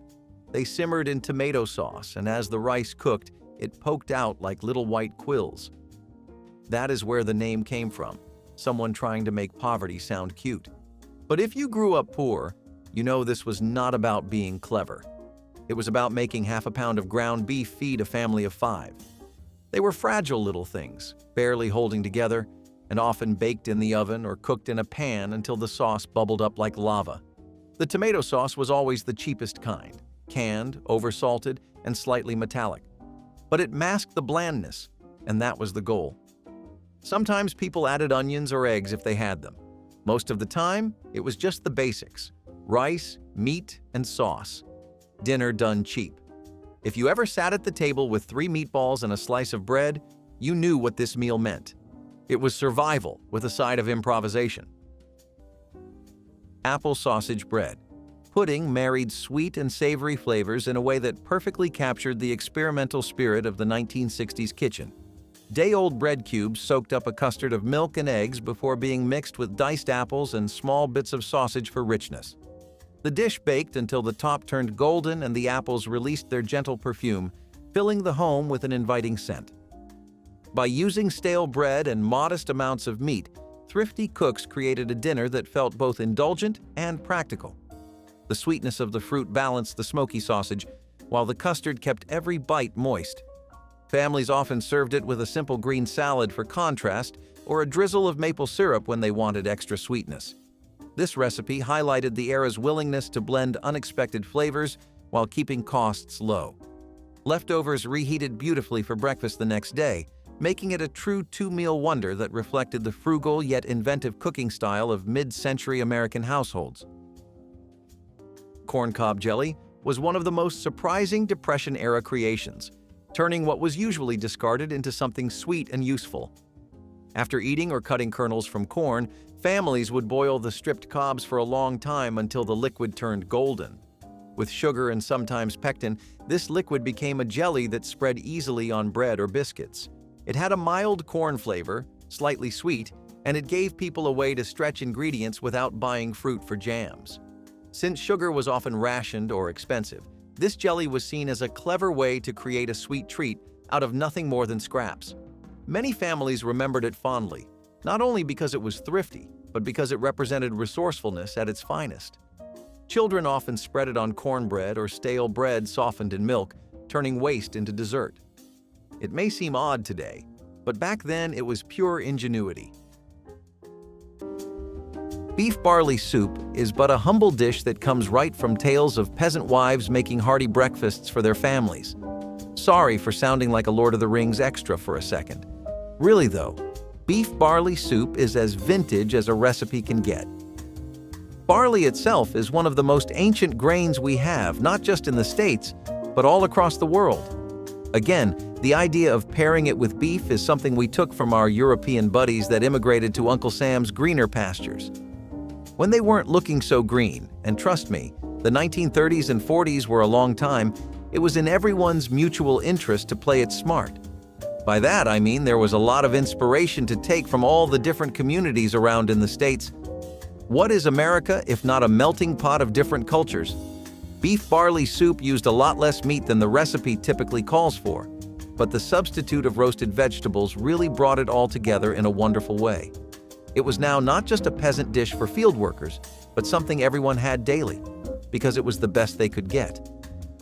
Carrot marmalade came to the rescue when gelatin and popcorn weren't doing much for the taste buds. Now, marmalade usually involves citrus fruits, but during the Dust Bowl, folks had to get creative. This was a pairing that ensured nothing went to waste in the kitchen, including carrots that had slightly gone bad. This wasn't just a treat, but it was a way to preserve the sweetness in fresh fruits and vegetables because fresh produce was hard to come by. This marmalade was made by boiling carrots with sugar and a bit of lemon juice, creating a spread that could be used on bread or biscuits. Plus, carrots are packed with nutrition. Carrots are packed with antioxidants like beta-carotene and lutein. These compounds have protective effects against oxidative stress and inflammation. Speaking of cakes, hot water cornbread was also a not-so-close but close enough alternative to your regular layered delights. It was made in a pan, and the batter was shaped into cakes before being fried in hot fat to add that iconic crisp that nothing else had. Seriously, this thing gave fried chicken burgers a run for their money in retrospect. Then some salt and boiling water was all you needed. It had a perfectly crisp exterior that crumbled in your mouth perfectly, while the inside was tender, warm, and very reminiscent of Grandma's cooking. Probably why it caught on as much as it did, since most of these ingredients managed to get the long end of the stick with inflation. Hamburger rice skillet pie demonstrated the 1960s knack for stretching a pound of meat to feed a crowd. Ground beef was cooked with onions, peppers, and a generous helping of cooked rice before being spread in a skillet or shallow casserole. A biscuit dough topping, brushed with milk for shine, transformed the humble filling into a pie that looked more luxurious than its ingredients suggested. By combining inexpensive rice with a small amount of meat, families could create a dish that was both hearty and economical, perfect for busy weeknights. The biscuit layer soaked up the savory juices as it baked, giving each slice a comforting blend of flavors and textures. Many homemakers wrote this recipe on index cards to keep near the stove because it could be made entirely from pantry staples. Children enjoyed the fluffy crust and mild seasoning, while parents appreciated how it filled plates without emptying wallets. This skillet pie remained a dependable favorite for decades because it embodied practicality without sacrificing taste or warmth at the dinner table. Breaded tomato slices were a Depression-era favorite when green or underripe tomatoes were all that gardens could spare. Rather than waste them, families would slice the tomatoes thick, dip them in a little cornmeal or flour, and fry them until golden. The result was crisp on the outside, tangy inside, and surprisingly satisfying. Sometimes salt or pepper was added, but often they were served plain, still managing to feel like a treat in households where luxuries were rare. This dish became especially popular in rural areas where families grew their own produce and needed creative ways to use every part of the harvest. Children enjoyed the crunch, and adults valued how it stretched a small supply of vegetables into something filling. Breaded tomato slices became both a side dish and sometimes even a main meal, depending on how scarce other foods were. They reflected both thrift and resourcefulness, proving that even unripe produce could be transformed into comfort food. This next one is sautéed liver with tomato sauce. Okay, I get it. No one's that big of a fan of liver. I wouldn't blame you because, to be honest, I can't really get with it either. Actually, the government wouldn't blame you either, because they're the same. Not sure what I mean? Rationing efforts were actually decided by what seems to be a group of picky eaters. Remember how, when we were talking about rolled flank steak, we went over the fact that it was a less popular cut of meat? That was true for like a million other things. Rationing efforts focused most on premium cuts of meat, fresh produce, and popular vegetables. The stuff that wasn't so up to quality was left behind for the people. I guess it kind of makes sense, but also, wouldn't you be happy to get whatever meat you could during a war? That's definitely how the people back at home felt. Thanks to all of this, liver became insanely more popular. A lot of people realized the health benefits of it and how nutritious it was, and began using it in their daily diet. I guess you really can acquire any taste. Would you give liver a fair shot today? Or is that a little past our comfort zone? We've got one thing straight: meat was scarce during the dust storm era, so jackrabbits became a surprising alternative. These nimble critters were abundant in the wild, and they provided a valuable source of protein. Jackrabbits were often stewed or roasted, and its meat was said to be quite flavorful when prepared correctly. Jackrabbits, those long-eared critters that seemed to hop faster than a speeding bullet, became a potential meal. I'm not sure how they caught them, but I imagine it was a wild chase through a dust storm. Cooking jackrabbit was more of a skill than creativity, and preparing this dinner was a labor of hard work, as it was a lean meat that needed to be tenderized and seasoned well, but when done right, it was totally worth it. Comfort food in the 1940s could not be discussed without somebody bringing up American slumgullion. This was really hot in the Midwest and the South, mostly by its other name of goulash. The dish has been in recipes and cookbooks since at least 1913, and it would include ground beef simmered in a tomato sauce. It was a dish for nights that you really wanted to make matter, and it was also a great way to keep the nutrition and protein intake up. Think of it as like a kind of casserole, and if you have heard of it before, you should know the 1930s versions were a bit different. These ones involved no pasta or macaroni or cheese.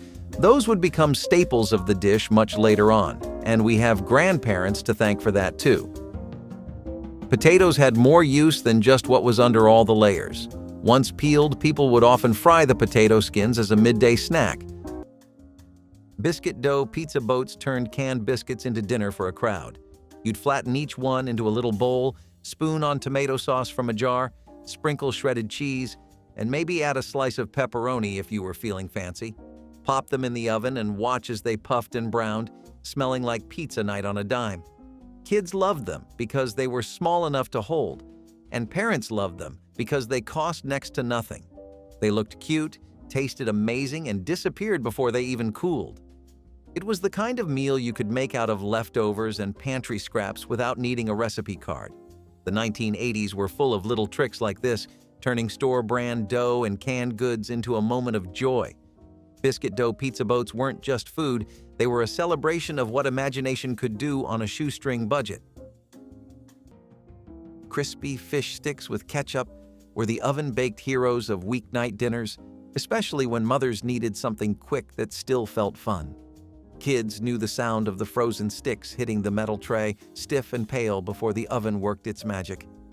As they baked, the smell grew warm and inviting, and kids would check the window for that golden edge that meant the crunch would be perfect. Mothers loved them because they were cheap, easy, and guaranteed to stop complaints. When the tray came out, kids rushed to the table with their plates ready. The first bite always had that satisfying crunch, followed by soft fish inside.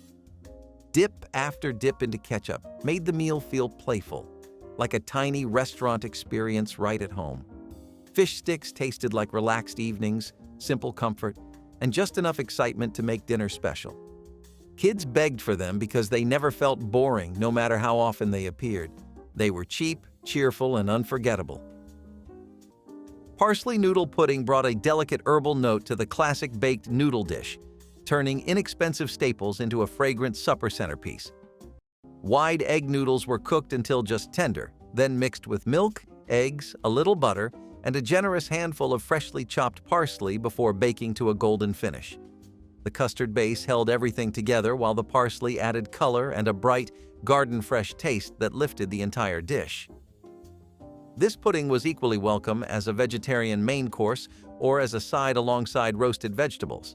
Because the ingredients were inexpensive and easy to keep on hand, it fit perfectly into the thrifty mindset of 1960s households. Home cooks appreciated how it could be assembled in advance and baked just before serving, freeing time for family or guests. Children enjoyed the mild flavor and silky texture, while adults admired its simple elegance.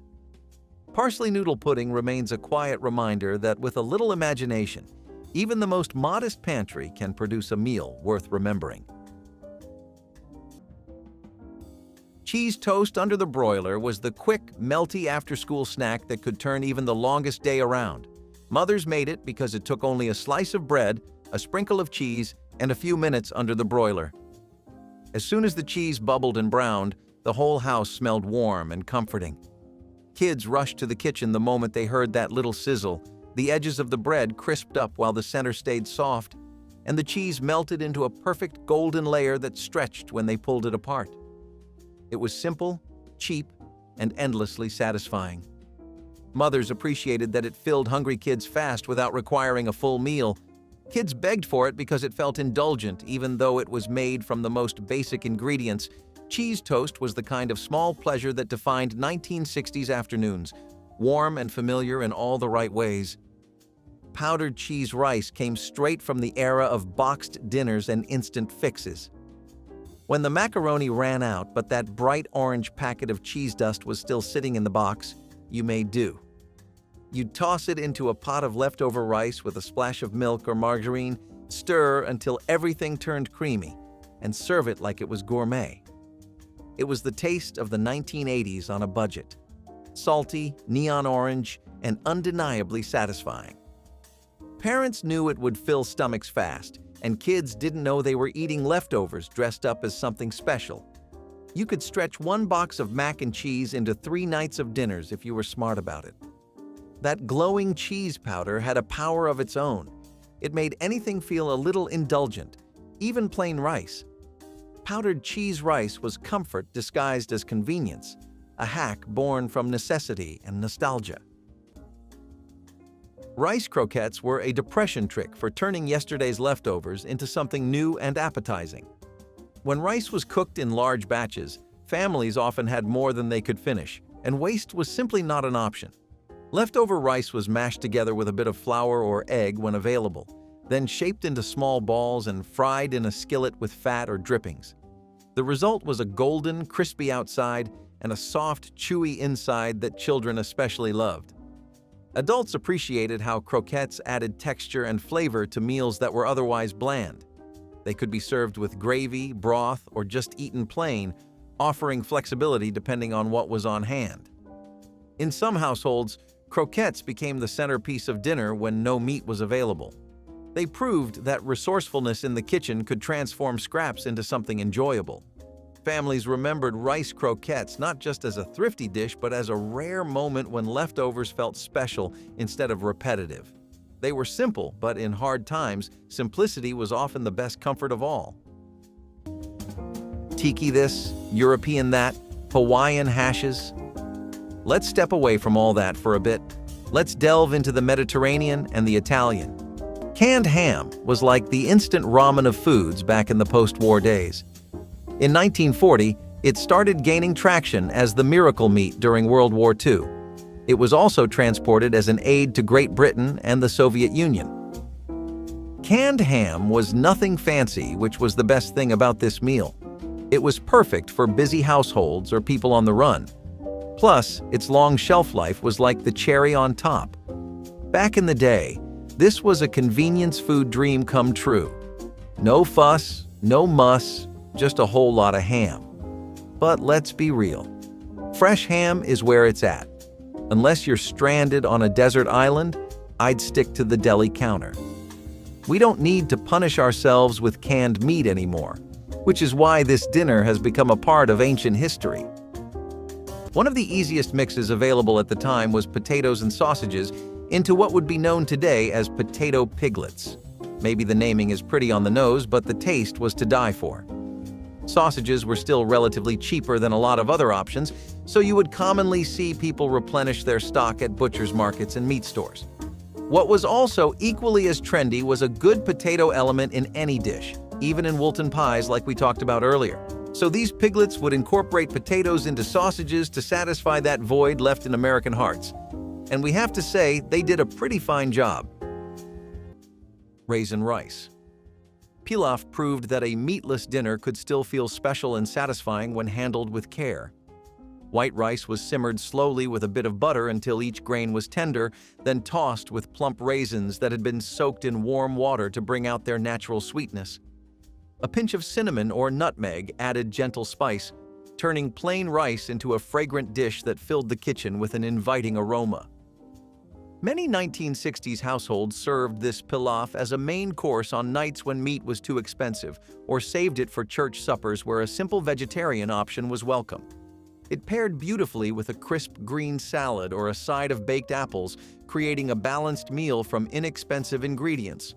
Leftovers reheated well for breakfast with a drizzle of honey or a splash of milk. The dish showed how a few pantry staples could stretch a grocery budget and proved that even the simplest ingredients could deliver comfort and a hint of elegance at the dinner table. Mock veal loaf delivered the flavor of expensive creamed corn over toast, was the sweet, unexpectedly beloved meal that kids liked far more than they ever admitted. Mothers made it because canned corn was cheap, and a quick stovetop simmer with milk or butter created a creamy, comforting topping. Poured over warm toast, it soaked in just enough to soften the bread without making it soggy. Kids loved the sweetness, the warmth, and the way each bite felt like a kinder, gentler version of dinner. It was simple, soft, and soothing, perfect for days when appetites were unpredictable. Mothers appreciated that it required almost no ingredients and filled hungry stomachs quickly. Kids begged for it because it felt familiar and safe, like a meal meant just for them. Creamed corn over toast was one of those small, surprising favorites that only grew more nostalgic with time.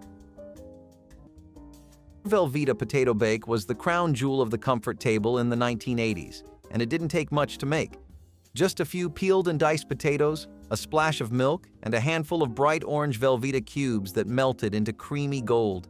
The whole dish bubbled and hissed in the oven, turning every corner of the house into a buttery, cheesy paradise. When you opened the oven door, the smell hit first. Rich, warm, and unmistakably fake, but somehow perfect.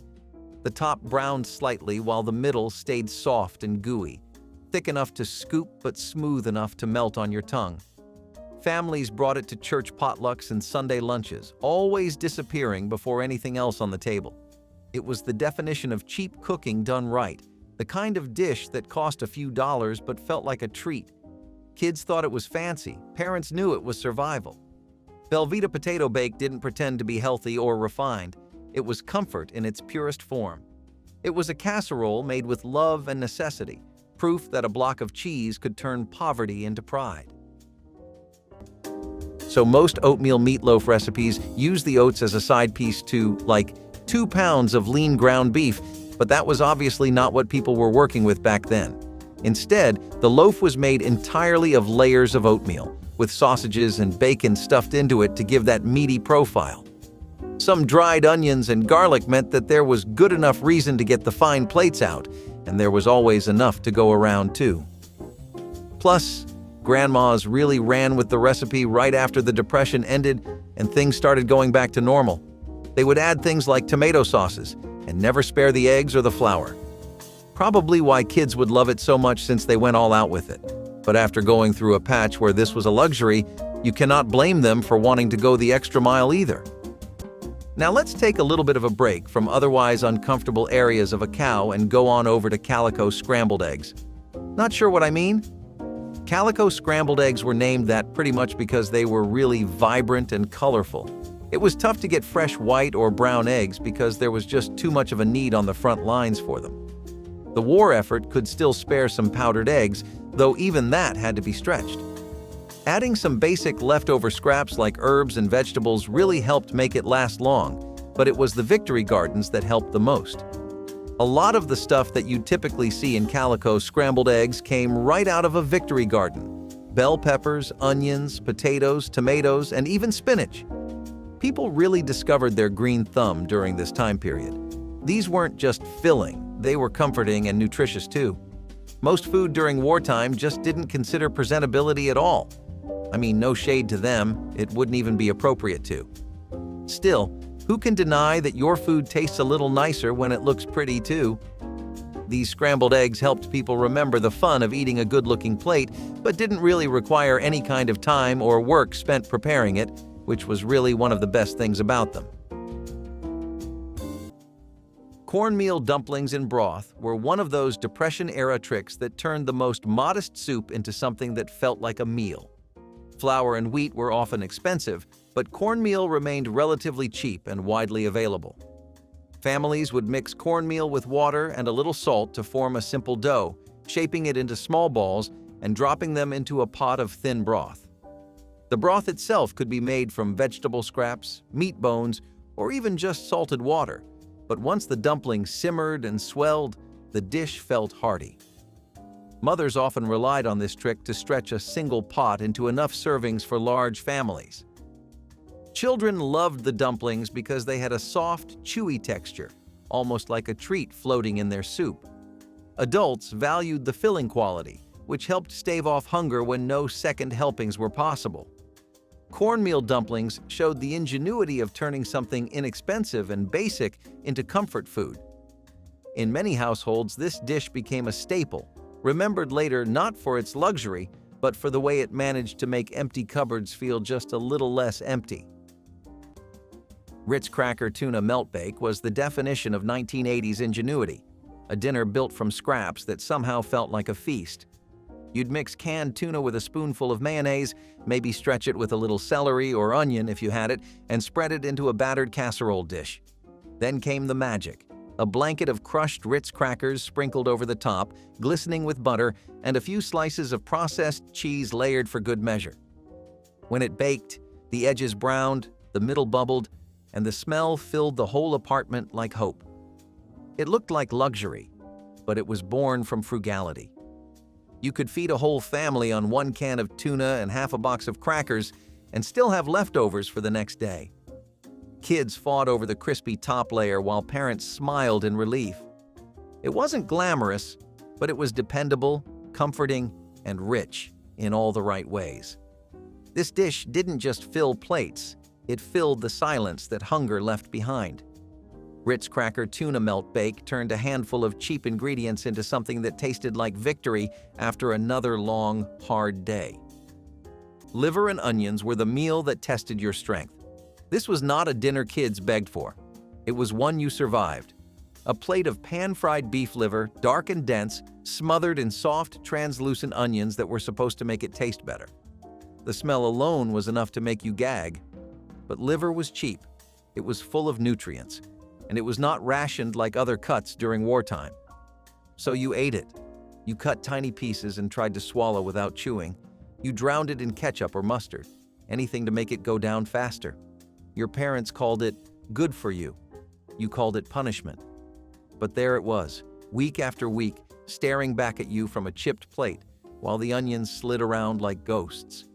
And if you finished it, you felt like you had won something. you had not. But you felt that way. And sometimes, that was enough. Peanut butter and banana sandwiches were the sweet, sticky, unbelievably satisfying snacks that kids begged for the moment they walked through the door after school.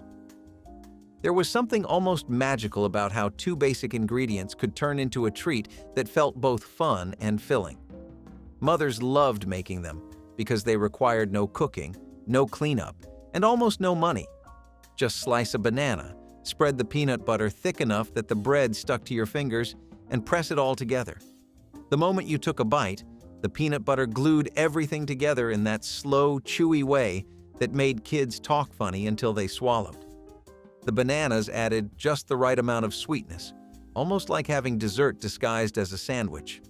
Some kids liked the bread soft, others liked it lightly toasted so the peanut butter melted a little into all the corners. No matter how it was served, it always tasted like the kind of snack that made bad days better and good days even more exciting. It was also the perfect fuel for running outside to play, riding bikes, or disappearing into the backyard until dinner. Mothers loved that it kept kids full without stretching the grocery budget in any painful way. It was cheap, healthy enough for the time, and comforting in a way that never seemed to get old. These sandwiches tasted like childhood freedom, like being able to run barefoot without a care in the world. And that is exactly why kids begged for them, day after day, like it was the best invention anyone had ever come up with. Beet and potato hash celebrated color and economy in equal measure, offering a hearty skillet meal from two of the most affordable vegetables around. Diced beets and potatoes were pan-fried with onions and a bit of oil, or leftover drippings until the edges turned golden and crisp. The beets added a deep ruby hue that stained the potatoes with a cheerful pink, making the dish as attractive as it was filling. A sprinkle of vinegar or a dollop of sour cream brought brightness to each bite, proving that frugal cooking could still deliver vibrant flavor. This hash was often served as a meatless main course or topped with a poached egg for extra protein, making it ideal for households watching their grocery spending. Gardeners loved it because it used ingredients that stored well through winter, ensuring a dependable dinner even when fresh produce was scarce. Beet and potato hash remains a classic example of how mid-century cooks turned basic staples into something comforting, flavorful, and visually striking without spending more than a few coins. Instant coffee meat rub was one of those oddball ideas that somehow worked. You'd mix instant coffee crystals with sugar, salt, and a pinch of flour, rub it on cheap cuts of meat, and throw it in the oven or pan. The coffee acted like a smoky glaze, turning the outside dark and caramelized while hiding the fact that the meat was tough as rubber. It was a poor man's barbecue, full of flavor and pride. Families used it for pork, chicken, or whatever protein happened to be on sale. The smell filled the house like something from a steakhouse, and everyone gathered around pretending it was a special occasion. Even if the meat was chewy, no one complained. The magic of that bittersweet crust fooled everyone into believing it was better than it was. It was one of those small miracles from a time when making dinner meant making do. Carrot marmalade was a sweet spread that helped families feel like they had something luxurious for breakfast, even in the toughest years of the Depression. Sugar was precious, but when it could be managed, grated carrots simmered down with citrus peel made a bright orange jam that tasted far richer than its ingredients suggested. Citrus itself was not always available, so many recipes leaned heavily on the carrots, using peel or extract when possible. The finished marmalade was thick, fragrant, and easily spread across homemade bread or crackers, turning simple staples into something that felt festive. Children loved its sweetness, and parents appreciated how it stretched a handful of carrots into enough jam to last for several mornings. Many community cookbooks published carrot marmalade recipes, encouraging families to rely on what they could grow in gardens. It was a dish that turned scarcity into creativity, and for many households it became a small comfort that brightened otherwise plain and repetitive meals. Green Goddess dressing is exactly as fancy as it sounds, and it's definitely a step above your average French dressing or Caesar salad. I mean, come on, if we are supposed to eat salads every other day, you gotta keep some different ones in your rotation, right? We have a pretty exciting mix of sour cream, fresh parsley, tarragon, anchovies, and olives to make a rich green dressing that works amazingly as a dip or a salad. See, this dish got super trendy in the 70s because it was one of the first salads that people could eat and enjoy as a standalone meal. It was giving Americans options they didn't know they had, and it definitely boomed in places like California and San Francisco. Even today, it's a classic of the state's cuisine. It was first made by chef Philip Romer during his stay at the Palace Hotel in San Francisco, so it's definitely got some backstory with the place. He wanted to make it in honor of the play with the same name. He was a big fan of the main actor in it, George Arliss. Philip thought Scrapple is pretty common in Pennsylvania even today, but it started in the 1930s as a mush of pork trimmings with cornmeal or buckwheat and some minimal spices. Since people had limited options for their culinary ventures, most scrapple were not as tasty as they could have been. That does not mean it lacked a kick, though, as most people found that even for trimmings, it worked pretty amazingly overall. People would regularly make it a habit to ask their butcher to save any scraps that were left over or unused because they had some scrapple in mind for today's menu. Especially in the Mid-Atlantic in places like Virginia, Delaware, Washington, and South Jersey. People would use offal too and make a broth out of the bones, though in the end any bones and fat were taken out of the dish. Cheesewater soup might sound pitiful at first, but to families scraping by, it was survival disguised as comfort. When the pantry was empty, the milk long gone, and payday still days away, a spoonful of powdered cheese stirred into boiling water was enough to lift spirits. The steam carried the smell of warmth, even if the meal itself was little more than wishful thinking. Parents whisked it fast so the powder would melt smooth, creating the illusion of a creamy broth. A few shakes of pepper or a torn piece of stale bread on the side turned it into a full supper. Kids didn't question it. They called it cheese soup and slurped it proudly. It was salty, thin, and simple, but it filled the belly and soothed the mind. For adults, it was less about flavor and more about dignity, proof that even when the cupboards were bare, there was still something to feed the family. Cheesewater soup wasn't a dish people bragged about making, but everyone who lived through hard times remembered it. It was the taste of perseverance poured into a chipped bowl, reminding everyone that even the humblest meal could feel like home. Banana pudding with vanilla wafers was one of the greatest budget desserts of the 1960s, the kind that made kids run to the kitchen the second they saw the bowl. Mothers liked it because it used inexpensive ingredients that turned into something special with very little work. The pudding was whisked until smooth and layered with bananas and wafers, each layer adding softness and sweetness. Once chilled, the cookies softened just enough to feel cake-like, creating that perfect creamy bite kids loved.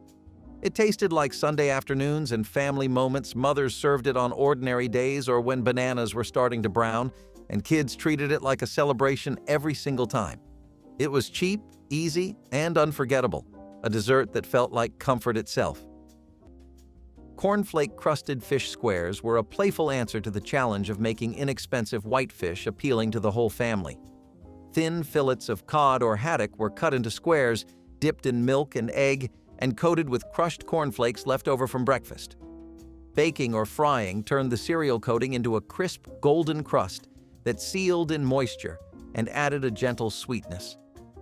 This recipe allowed households to use affordable frozen fish while giving it a texture reminiscent of more expensive fried seafood. Children found the crunchy coating irresistible, and parents enjoyed how quickly the dish came together on busy weeknights. The cornflakes acted as an economical substitute for breadcrumbs and made use of pantry items that might otherwise go stale. Served with a squeeze of lemon or a side of tartar sauce, these fish squares brought a fun and frugal twist to the dinner table, showing the inventive spirit of 1960s cooking where nothing in the kitchen ever went to waste.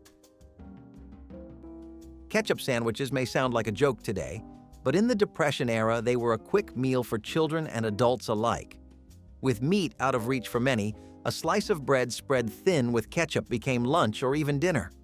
The tangy, sweet flavor gave the illusion of something more filling, especially when paired with a second slice of bread. Sometimes butter or margarine was added if available, but most of the time it was just bread and ketchup. While humble, it provided calories when little else was around, and children often looked forward to it simply because it tasted different from the usual plain bread. It was also portable, making it an easy option for workers or school lunches. Though it might not sound appetizing now, it kept hunger away for countless families. For many who grew up in the 1930s, ketchup sandwiches became an unforgettable part of their childhood survival. Scrambled eggs had a massive makeover during the World War. It was a lot more common to add chopped parsley and chives to them rather than bacon and hash browns. Rationing efforts meant that a lot of basic ingredients were amiss, not just meat. While people were fighting over scraps of bacon, the sudden egg shortage really took them by surprise. Eggs were a pretty common breakfast, which I think is true of anywhere in the world. They were also a wonderful source of protein, so I'm sure you can figure out why the government wanted all the eggs to themselves. Dried, powdered eggs supplemented with water were used instead. You'd use the water and whisk them until they'd reach something that still resembled the texture of a fresh egg. Then, if you could afford to, you'd use some powdered milk to further make it resemble your typical plate of scrambled eggs. That raised another concern, which was, well, the powdered eggs are running out too fast. The solution people came up with at that point was to use fillers like vegetables, the parsley and chives, to fatten the egg up a bit. Make it a bit more substantial, you know? I have to say, I think they did a pretty clean job with it. Pickling was a common practice during the Dust Bowl, and when you're not sure whether you'll wake up to a fresh harvest of fruits, preserving them is the way to go. And what's a better way of preserving fruits than pickling them? I mean, you could dehydrate nature's sweets, but picking is a whole lot tastier. Pickling involves soaking fruits in a mixture of vinegar, salt, and spices. Fruits like apples, peaches, and even cherries were pickled with sugar and vinegar to create a sweet and tangy treat that could last throughout the year. These pickled fruits were often enjoyed as a side dish or used to add a bit of sweetness to other meals. It's crazy to think that pickled fruits were one of the only sweet treats available during the Dust Bowl era. Ritz Cracker chicken coating turned every oven into a poor man's fryer and every Sunday night into a feast worth waiting for. You'd crush up a full sleeve of buttery Ritz crackers inside a plastic bag until they were fine and crumbly, then roll chicken legs, thighs, or even drumsticks through a bowl of beaten eggs before covering them completely in the crumbs.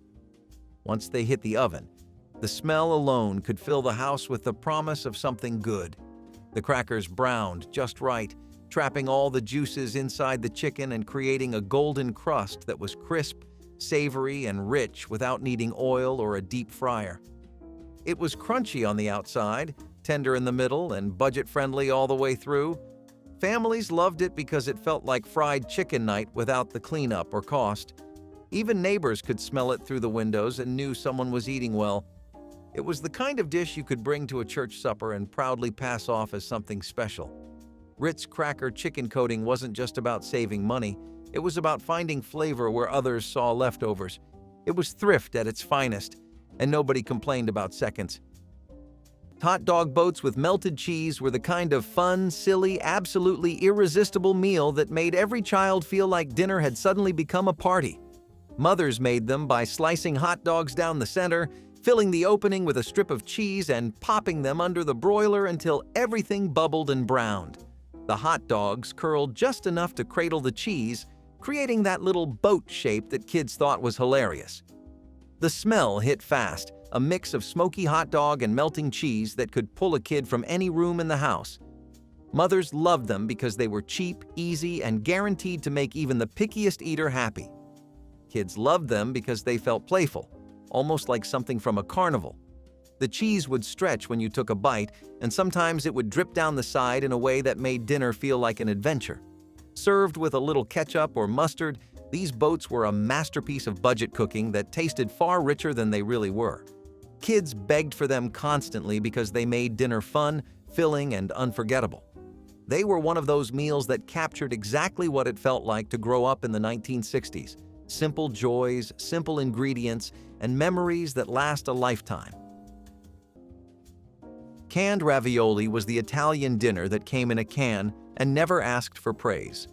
You popped open the metal lid, poured the heavy red sauce into a pot or a bowl, and microwaved it until it bubbled around the edges. The smell was artificial, the sauce too sweet, and the ravioli too soft, but none of that mattered, because it was food. And sometimes that was the only requirement. Chef Boyardee was not a chef in your kitchen, he was a lifeline, a shortcut to something that felt like a meal even if it came from a shelf instead of a stove. You ate it straight from the bowl, sometimes with a slice of bread to soak up the sauce. Other times, just a fork and a quick prayer that no one noticed how many nights in a row you were eating the same thing. The meat inside the pasta was more memory than substance, a whisper of protein in a sea of tomato. But it was hot, and it was filling, and it kept the stomach quiet when the cupboards were mostly bare. You were not proud of it, but you were grateful, because for $1 or less, it gave you something to hold on to. Sweet and sour cabbage bake turned a single inexpensive vegetable into a lively main dish that brightened even the plainest table. Shredded cabbage was braised slowly with a mixture of vinegar, sugar, and a splash of tomato juice until the leaves softened and soaked up the tangy glaze. A small spoon of butter added just enough richness while keeping the budget firmly in check. The gentle balance of sweet and sour flavors made this casserole appealing to children and adults alike, offering a welcome contrast to heavier meat-based meals. Home cooks valued how it could be made ahead and reheated without losing its texture, making it perfect for church suppers or busy weeknights.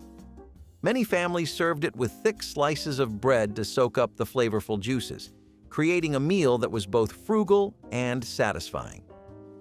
This dish demonstrated how careful seasoning and slow cooking could elevate humble cabbage into something memorable, reflecting the creativity of 1960s kitchens where every ingredient was stretched and celebrated for its potential.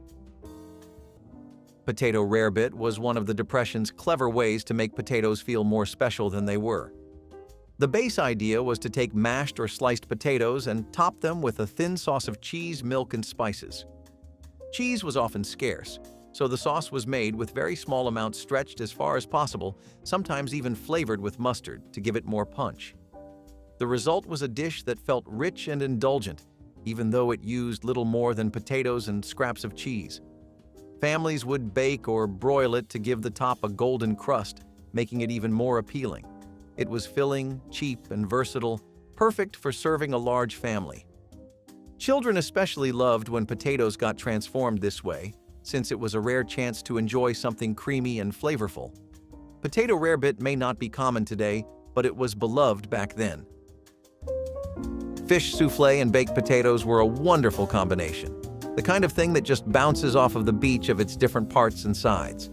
The fish soufflé, along with a generous serving of baked potato, wasn't just delicious, it was also extremely nutritious. This was probably one of the recipes that kept up health the most throughout the whole ordeal. You might be wondering how fish was common enough for the recipe to have this kind of weight behind it. It just so happens that if you lived near a coastal city back then, you were definitely in luck, at least compared to the rest of the population. Fishing skyrocketed, not as a hobby this time, but as a necessary skill. Fish were plentiful, and most of all, they were free. They were the main source of nutrition for a lot of places. When people had no use for fish as food, they'd sell it to make some quick money and get whatever necessities they needed. Besides, it was common enough to get things like crab in the waters back then too. Who doesn't love the aroma of a good homemade casserole? Well, this hearty meal was still winning hearts even during the Dust Bowl days. Now, during the Dust Bowl, casseroles weren't the fancy, cheesy concoctions we know today. They were more like a hodgepodge of whatever was on hand. Leftover vegetables, some mystery meat, maybe some canned beans, all thrown together in a baking dish. Not exactly Instagram-worthy, but it was a way to use up scraps and fill up the dining table. Plus, they were the stars of potlucks and holiday dinners. This was the era of coming up with all different recipes for casseroles and everything from hash brown casseroles to tuna noodle casseroles. These recipes were passed down from generation to generation and made their way to us. Casseroles were the kind of dish that brought people together, not just because they were filling, but because they were often made with love and shared with family and friends. They were a reminder that even in the hardest of times, people found ways to come together and enjoy a meal. Butter and sugar sandwiches were the childhood candy of the broke and content. 2 slices of white bread, a spread of butter, and a sprinkle of sugar. That was dessert. Kids came home from school hungry, opened the pantry, and made these without asking. Sometimes the butter wasn't real butter, but margarine, slick and sweet just the same. It wasn't fancy, but when you bit into it, the crunch of sugar met the softness of bread in the most perfect way. It was cheap joy in the shape of a sandwich, a moment of sweetness when life was rough around the edges. Parents made them too, not just for kids, but for themselves, because a bite of that sugar and butter sandwich tasted like nostalgia. It reminded them that even when the world felt out of reach, they still had bread, sweetness, and a reason to smile. Peanut butter and celery rice surprised many families with its simple combination of protein and crunch, while staying true to the spirit of economical cooking. Hot-cooked rice was stirred with a generous spoon of peanut butter until it melted into a creamy coating, then finished with finely diced celery for freshness and texture. The nutty flavor provided satisfying richness without the need for meat, while the celery added a pleasant bite that kept each spoonful lively. Children enjoyed the mild sweetness of the peanuts, and parents appreciated how the dish delivered both carbohydrates and protein at a very low cost. It could be served as a warm side dish or as a light vegetarian main course alongside a crisp salad. This inventive recipe reflected the era's openness to global influences and practical experimentation, proving that even unexpected pairings could become a family favorite. Peanut butter and celery rice stands as a delicious reminder of how 1960s cooks stretched their budgets while creating meals that were nourishing, flavorful, and delightfully different. Salted popcorn supper might sound like a snack today, but during the Depression it often stood in for a real meal.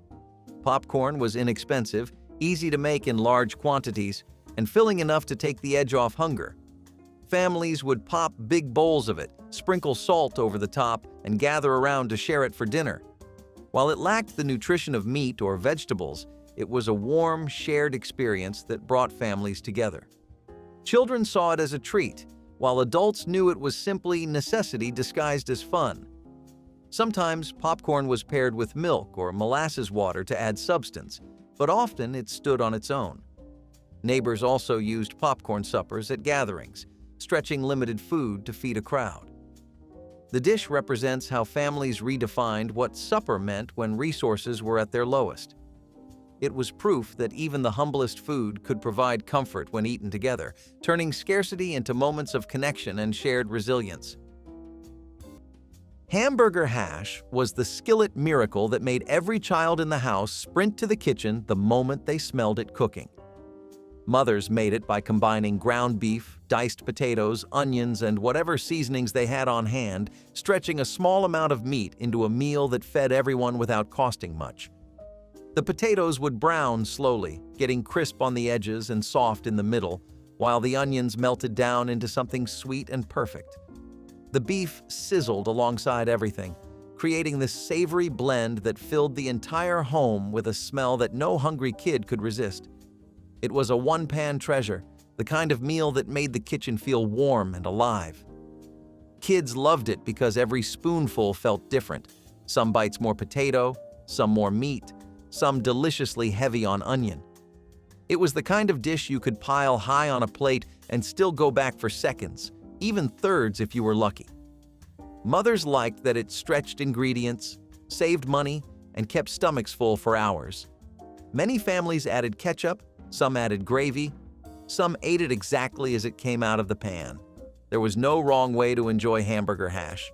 It was cozy, hearty, and the definition of comfort food long before that phrase became trendy. Kids begged for it because it tasted like home in the most uncomplicated way possible, like the kind of dinner that made the whole family sit together without any fuss.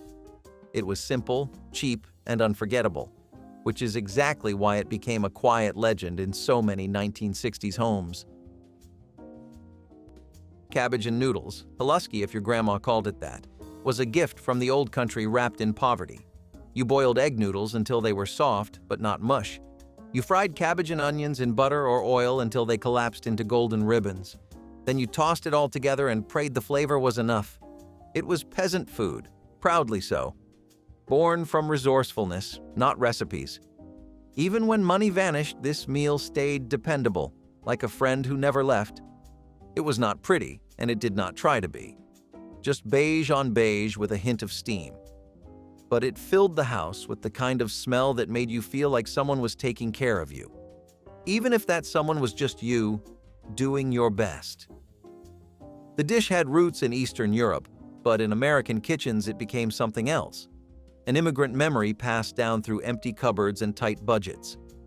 You could eat a giant plate for under $1 and still feel like you ate something real. Because you did. Cheddar grits casserole brought Southern comfort to weeknight tables while cleverly using scraps to stretch a grocery dollar. Cooked grits were stirred with sharp cheddar cheese, a splash of milk, and any small bits of leftover ham before being baked until the top formed a golden crust.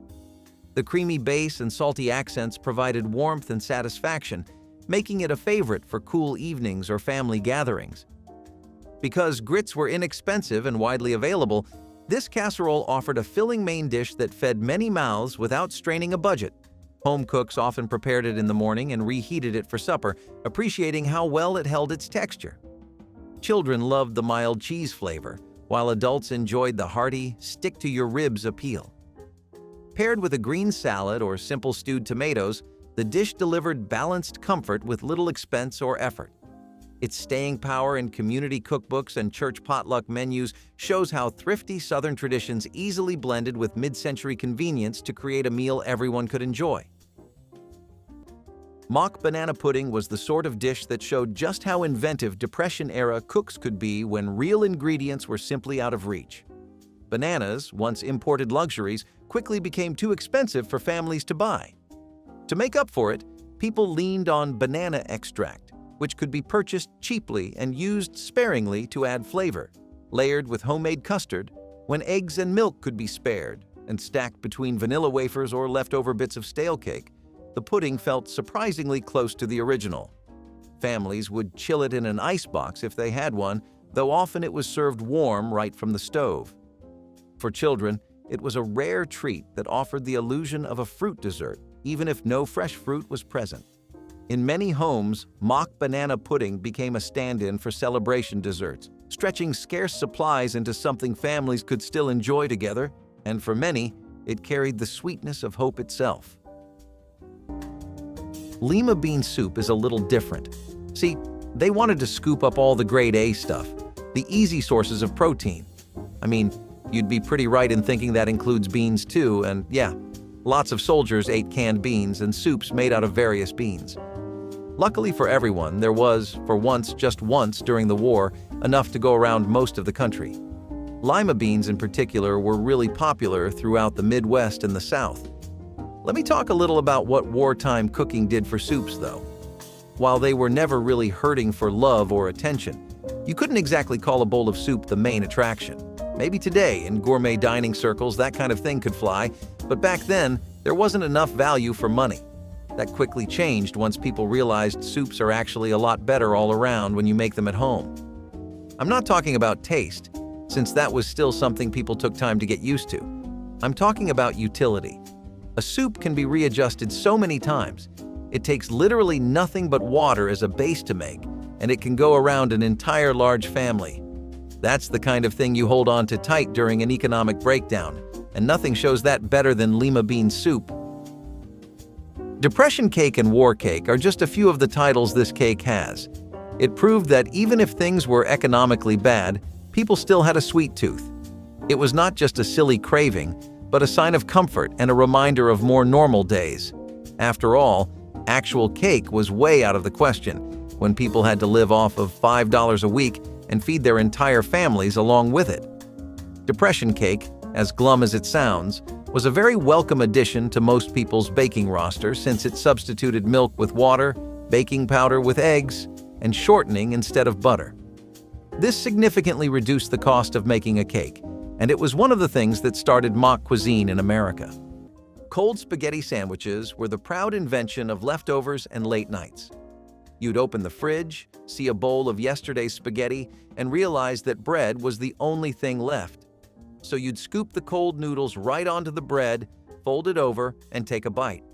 It was messy, chewy, and surprisingly satisfying.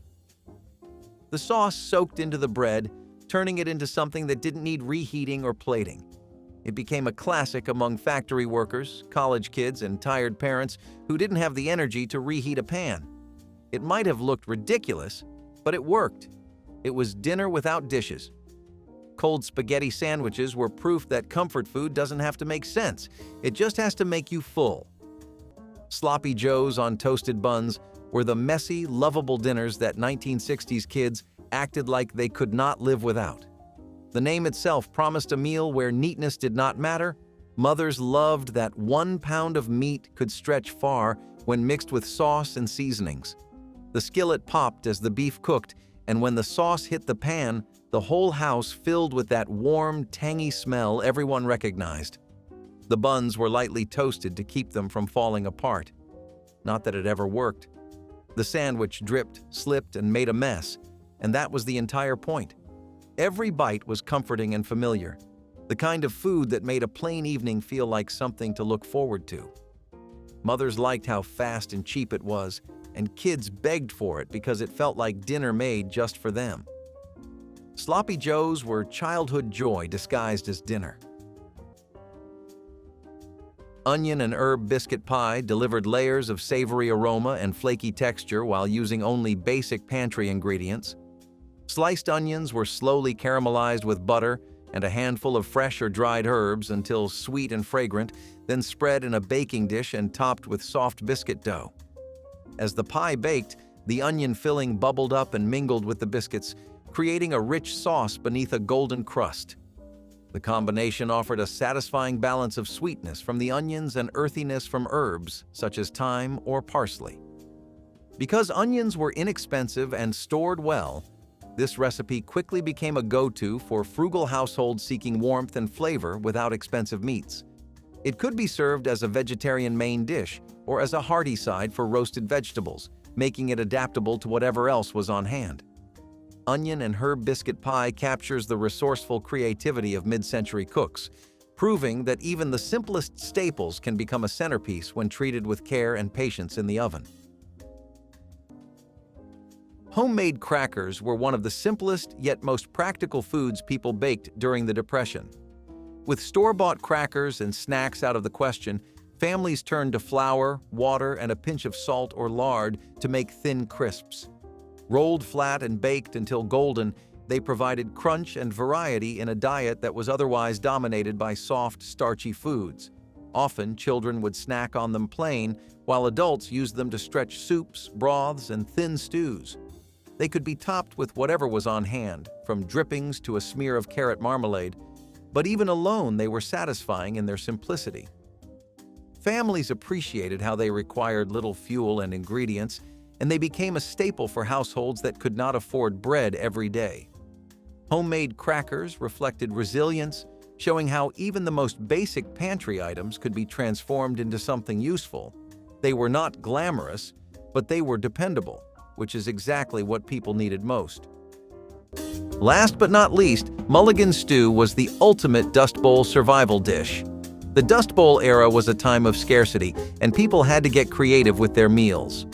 Mulligan stew was the epitome of this resourcefulness. It was a one-pot wonder, made with whatever ingredients were on hand. Meat, potatoes, carrots, and any other leftover vegetables could find their way into the pot. Mulligan stew might not have had a consistent recipe or flavor, but its purpose was clear: to provide a hearty, nourishing meal from whatever could be salvaged. So, which of these Dust Bowl foods would you have loved? Let us know in the comments. If you liked the video, give us a like and subscribe. We have had a pretty concerning lack of pies on the list so far, right? Let's fix that by going down memory lane, where we can find potato and onion pies, a delicacy that took America by storm, especially in the Midwest. Dried potatoes, sliced onions sprinkled with salt, pepper, and garlic, and you had a pretty killer pie. If by some luck the average household back then had some cheese to spare as well, then some serious fine dining would take place. Parmesan cheese was something Grandma incorporated much later when it became readily available again, but the authentic gritty potato and onion pie of the early 30s was an experience in and of itself. Some dishes just exude an air of comfort and homeliness, like being back in your childhood neighborhood at 7 a.m. on a really sunny day. This was definitely one of those. Boiled hamburger gravy on bread was a working-class miracle that filled bellies and stretched a single pound of beef for days. Instead of frying the meat, folks would boil it in water until it crumbled into soft bits, then stir in flour and a little grease to make a thick, savory gravy. It wasn't pretty, but it smelled like home, and it soaked right through white bread like a promise. Some called it poor man's stew, others called it Tuesday dinner, but it was the same everywhere, simple, hearty, and cheap. It was the kind of meal you made when the fridge looked bare, yet somehow everyone left the table satisfied. The gravy clung to your fingers, the bread got soggy, and no one complained because it tasted like comfort. If you were lucky, you added pepper or onions, but even plain, it hit the spot. This was survival cooking that didn't apologize for itself, just warm, heavy food for long days and tired hearts. Jiffy corn muffins with jelly were warm, golden treats that made ordinary mornings feel like something sweeter. Mothers loved how quick the mix was, needing only a splash of milk or water before going into the oven. As they baked, the house filled with a sweet, buttery smell that made kids hover until the timer rang. Split open while still steaming, each muffin melted the grape jelly spread across its soft center. Every bite was sweet, warm, and comforting, the kind of food that felt like a hug. Kids loved their small size and always reached for more than one. Mothers appreciated how affordable they were and how long a batch lasted. Kids begged for them because they tasted like childhood in its simplest, happiest form. They were a small luxury in a decade full of stretched budgets. Goulash was not Hungarian, not the kind we grew up with. This was American goulash, elbow macaroni, ground beef, and a tomato sauce that always tasted a little like metal. It was a one-pot meal, no rules, just a way to take cheap ingredients and turn them into something that could feed a small army. Some families used onions, others added garlic if they had it. But at its core, it was just meat, pasta, and sauce. And it was enough. You could scoop it out in huge portions and still have leftovers. It reheated well. It was easy to make. And most importantly, it was cheap. Goulash was the dinner you made when you could not afford variety. It was everything in one dish. And it worked. You knew it was going to be a goulash night when the cupboards were getting low and the mood in the house was just a little more tired, but somehow that big pot of steaming pasta made things feel okay. For one night at least. Grilled cheese and tomato soup was the closest thing to comfort food that poverty could buy. 2 slices of bread, a single slice of cheese. Into the pan it went, sizzling in butter or margarine until golden brown. You flipped it once, maybe twice, careful not to burn it. The cheese melted just enough to glue it all together. You knew this was poor man's food, but it never tasted that way. It tasted like someone tried. It tasted like effort, not leftovers. Then came the tomato soup, hot, red, and straight from the can. You poured it into a chipped bowl and dipped the sandwich in until it softened at the edges. That was the bite. The one that made it feel like someone cared. This was a sick day meal, a snow day meal, a we still have cheese meal, and it felt like a hug every time. Even now, the smell alone can take you back. Tomato custard casserole turned 2 everyday items, canned tomatoes and eggs, into a richly flavored dinner that captured the resourcefulness of the 1960s. The eggs were whisked with milk and a pinch of sugar before being poured over chopped tomatoes and breadcrumbs, then baked until the custard set and the top turned slightly caramelized. This casserole provided protein, vitamins, and comfort all in one dish without requiring expensive meats or elaborate preparation. Many families served it with buttered toast or a simple green salad, letting the natural acidity of the tomatoes balance the creamy custard. The recipe became a reliable weeknight option because it used inexpensive pantry staples that were always on hand. Its smooth texture and gentle sweetness made it appealing to children, while adults appreciated the subtle complexity that developed as the tomatoes baked. This unassuming casserole is a testament to how mid-century cooks could transform basic ingredients into something hearty, nourishing, and surprisingly elegant with little more than patience and a hot oven. Prune Whip was one of the Depression's simplest yet most surprising desserts. Prunes, being affordable and long-lasting, became a pantry staple, especially in rural areas. To make Prune Whip, stewed prunes were mashed and folded into whipped egg whites, creating a fluffy, airy dessert that felt far richer than its ingredients suggested. Sweetened with a little sugar if available, it became a favorite treat for children who rarely saw sweets at all. Parents valued it for stretching a small amount of fruit into enough dessert for the whole family. Served in bowls or even glasses, Prune Whip looked fancy, adding a sense of celebration to otherwise plain meals. It was often reserved for Sundays or special occasions, giving families something to look forward to. Though forgotten today, Prune Whip symbolized Depression-era ingenuity, turning a single affordable fruit into a dessert that carried joy. In the toughest of years, it proved that even hardship could be softened with sweetness. Split pea soup was always something that we enjoyed greatly, mostly thanks to our European neighbors in the States. They didn't become a nationwide sensation until the Depression and World War II hit, though. That entire period actually saw an insane spike in the general perception of beans, peas, and lentils. Basically, anything that was vaguely similar to that was suddenly God's greatest gift to Earth. This doesn't just have to do with the times being hard and there being a massive war going on either. It has to do, again, with some age-old state-backed peer pressure. A lot of people were lost in the face of rations and surpluses that just didn't make the cut or last very long. The tensions with the government were extraordinarily high, especially with a lot of people just being tired of the war effort. The government of the United States of America decided to encourage people to cultivate some new hobbies in these trying times. One of those happens to be foraging, and it was just as convenient as it sounds. Free food that you can gather right from nature itself, that no one has to pay for? You can definitely see why something like that went mainstream. Stone soup is almost exactly what it sounds like, and it does involve a solid rock being in your soup. But hear us out, it is only temporary.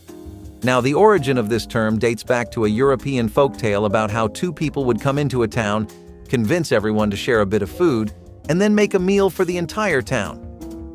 Sharing is caring, right? Anyway, the actual technique concerning food is to heat a rock in a fire and then place it in a bowl of soup so that it can cook it. People would add meat trimmings and scraps, plus carrots and cabbage to the soup to give it more nutritional value as well as flavor, and it did more or less work. What the real magic was that it browned the soup, which is something that you could not get in most standard soups people prepared. It also added a much richer flavor overall that was to die for, and people started to adopt the technique as it made soup on a budget much better than normal. Hot dogs and pork and beans were the kind of meal that felt special even though everything came from a can or a simple package. Mothers liked it because it was easy, and kids loved that sweet and salty mix that felt like comfort in a bowl. She sliced the hot dogs, let them sizzle in a skillet, then poured the thick beans over the top so everything could bubble together. The smell alone made kids hover around the stove waiting for their plates. It was cheap, filling, and needed nothing but a fork or a piece of toast to feel complete. Some families added onions, others kept it plain, but every family agreed it tasted like the best kind of simplicity. It reminded kids of slow evenings, a little extra fun, and moments when something ordinary felt exciting. Hot dogs and pork and beans were joyful, easy, and exactly what childhood dinners were supposed to feel like. Cornbread and milk was a Southern lullaby disguised as dinner. You took day-old cornbread, dry, crumbly, almost stale, and dropped it into a glass of cold milk. No sugar, no spice, just spoon and memory. It was humble food, the kind you did not question because your grandparents ate it too. Some people used buttermilk, others regular. It depended on what was left in the fridge and how soft you needed the bread to be. You ate it with a spoon, slowly, like it was soup. It filled you without asking for attention. It was cheap, simple, and oddly soothing. There was something honest about it, like admitting you had little but making peace with it anyway. In some homes, this was a treat. In others, a last resort. Either way, it kept bellies full and silence at the table. That matters more than most people know. Speedies are also something you would find at gatherings for family or just friends, mostly because no party is complete without a good platter of meat skewers going around a few drinks. So, mostly people would enjoy these most when the meat was lamb, but some areas like California would use chicken or beef too. It was really the grilling where the magic happened. These plates of Speedies set the mood in a party alight. It was a taste that, when they experienced it, people at a party knew that they were in for a really good time. The kind of dish that gets a crowd excited and hungry. There were even Speedafests in Binghamton and all around New York in general. It was a part of the local culture that no big celebration was really complete without. The reason it got popular wasn't just because of a regional preference in New York, though. The dish was bold, tangy, and citrusy, and it could double as an amazing sandwich too. You would find these in street stalls throughout New York, as well as at homes, but nowadays the dish has faded away into irrelevance. Let's start with a Dust Bowl classic, canned tumbleweed leaves. So, the Dust Bowl was one of the worst agriculture disasters the United States has ever seen, and almost no crops grew. But even in these tough times, weeds like lamb's quarters and tumbleweeds continued to thrive. Families had no choice but to add this plant to their plates. Think of it as the broccoli of the 1930s. Kids weren't big fans of this meal option, but it did provide a good amount of fiber, minerals, and vitamins. Tumbleweed leaves were added to all kinds of different stews and soups. They might have not been the most glamorous ingredient on the shelf, but they got the job done by providing nutrients and keeping tummies full. Raspberry vinegar. Spritzer refreshed thirsty guests with a balance of sweet fruit and tangy bite that felt both old-fashioned and new.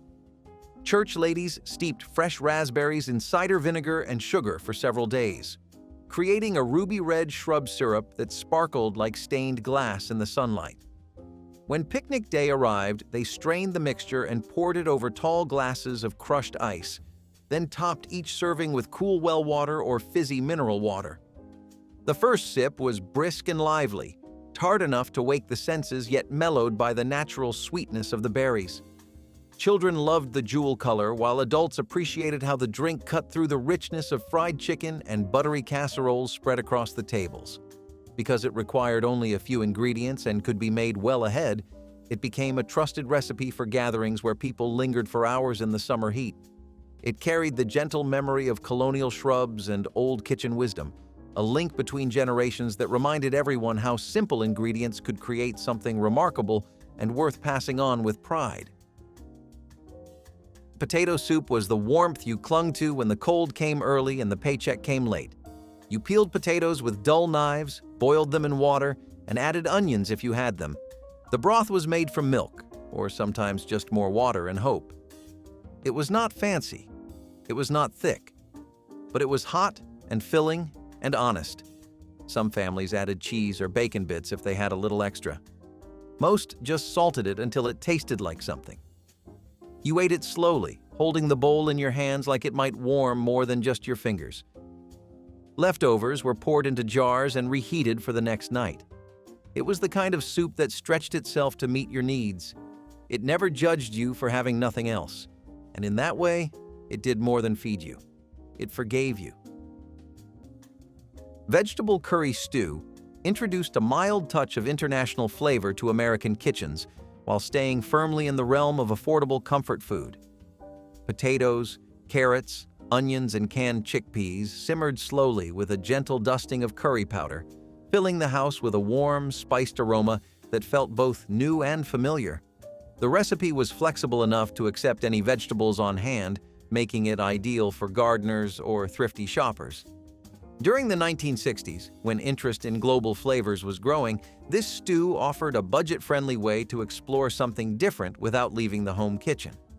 Served with plain rice or a slice of crusty bread, it delivered a complete protein and plenty of satisfying texture. Families discovered that the spices brightened otherwise simple ingredients, proving that excitement at the dinner table did not require expensive meats or specialty imports. Vegetable curry stew stands as a delicious example of how mid-century cooks embraced fresh ideas while still practicing the frugality and adaptability that defined their daily meals. Mock fish cakes were a thrifty invention for families who longed for seafood but could not afford it during the Depression. Instead of fish, mashed beans or leftover potatoes were seasoned with onions and herbs, then shaped into patties and fried. When browned in a pan, they resembled fish cakes in both texture and appearance, providing the illusion of a more expensive meal. Families often relied on beans because they were cheap, nutritious, and available through relief programs, making them the perfect base for this dish. Some households even added breadcrumbs or stale crackers to stretch the mixture further.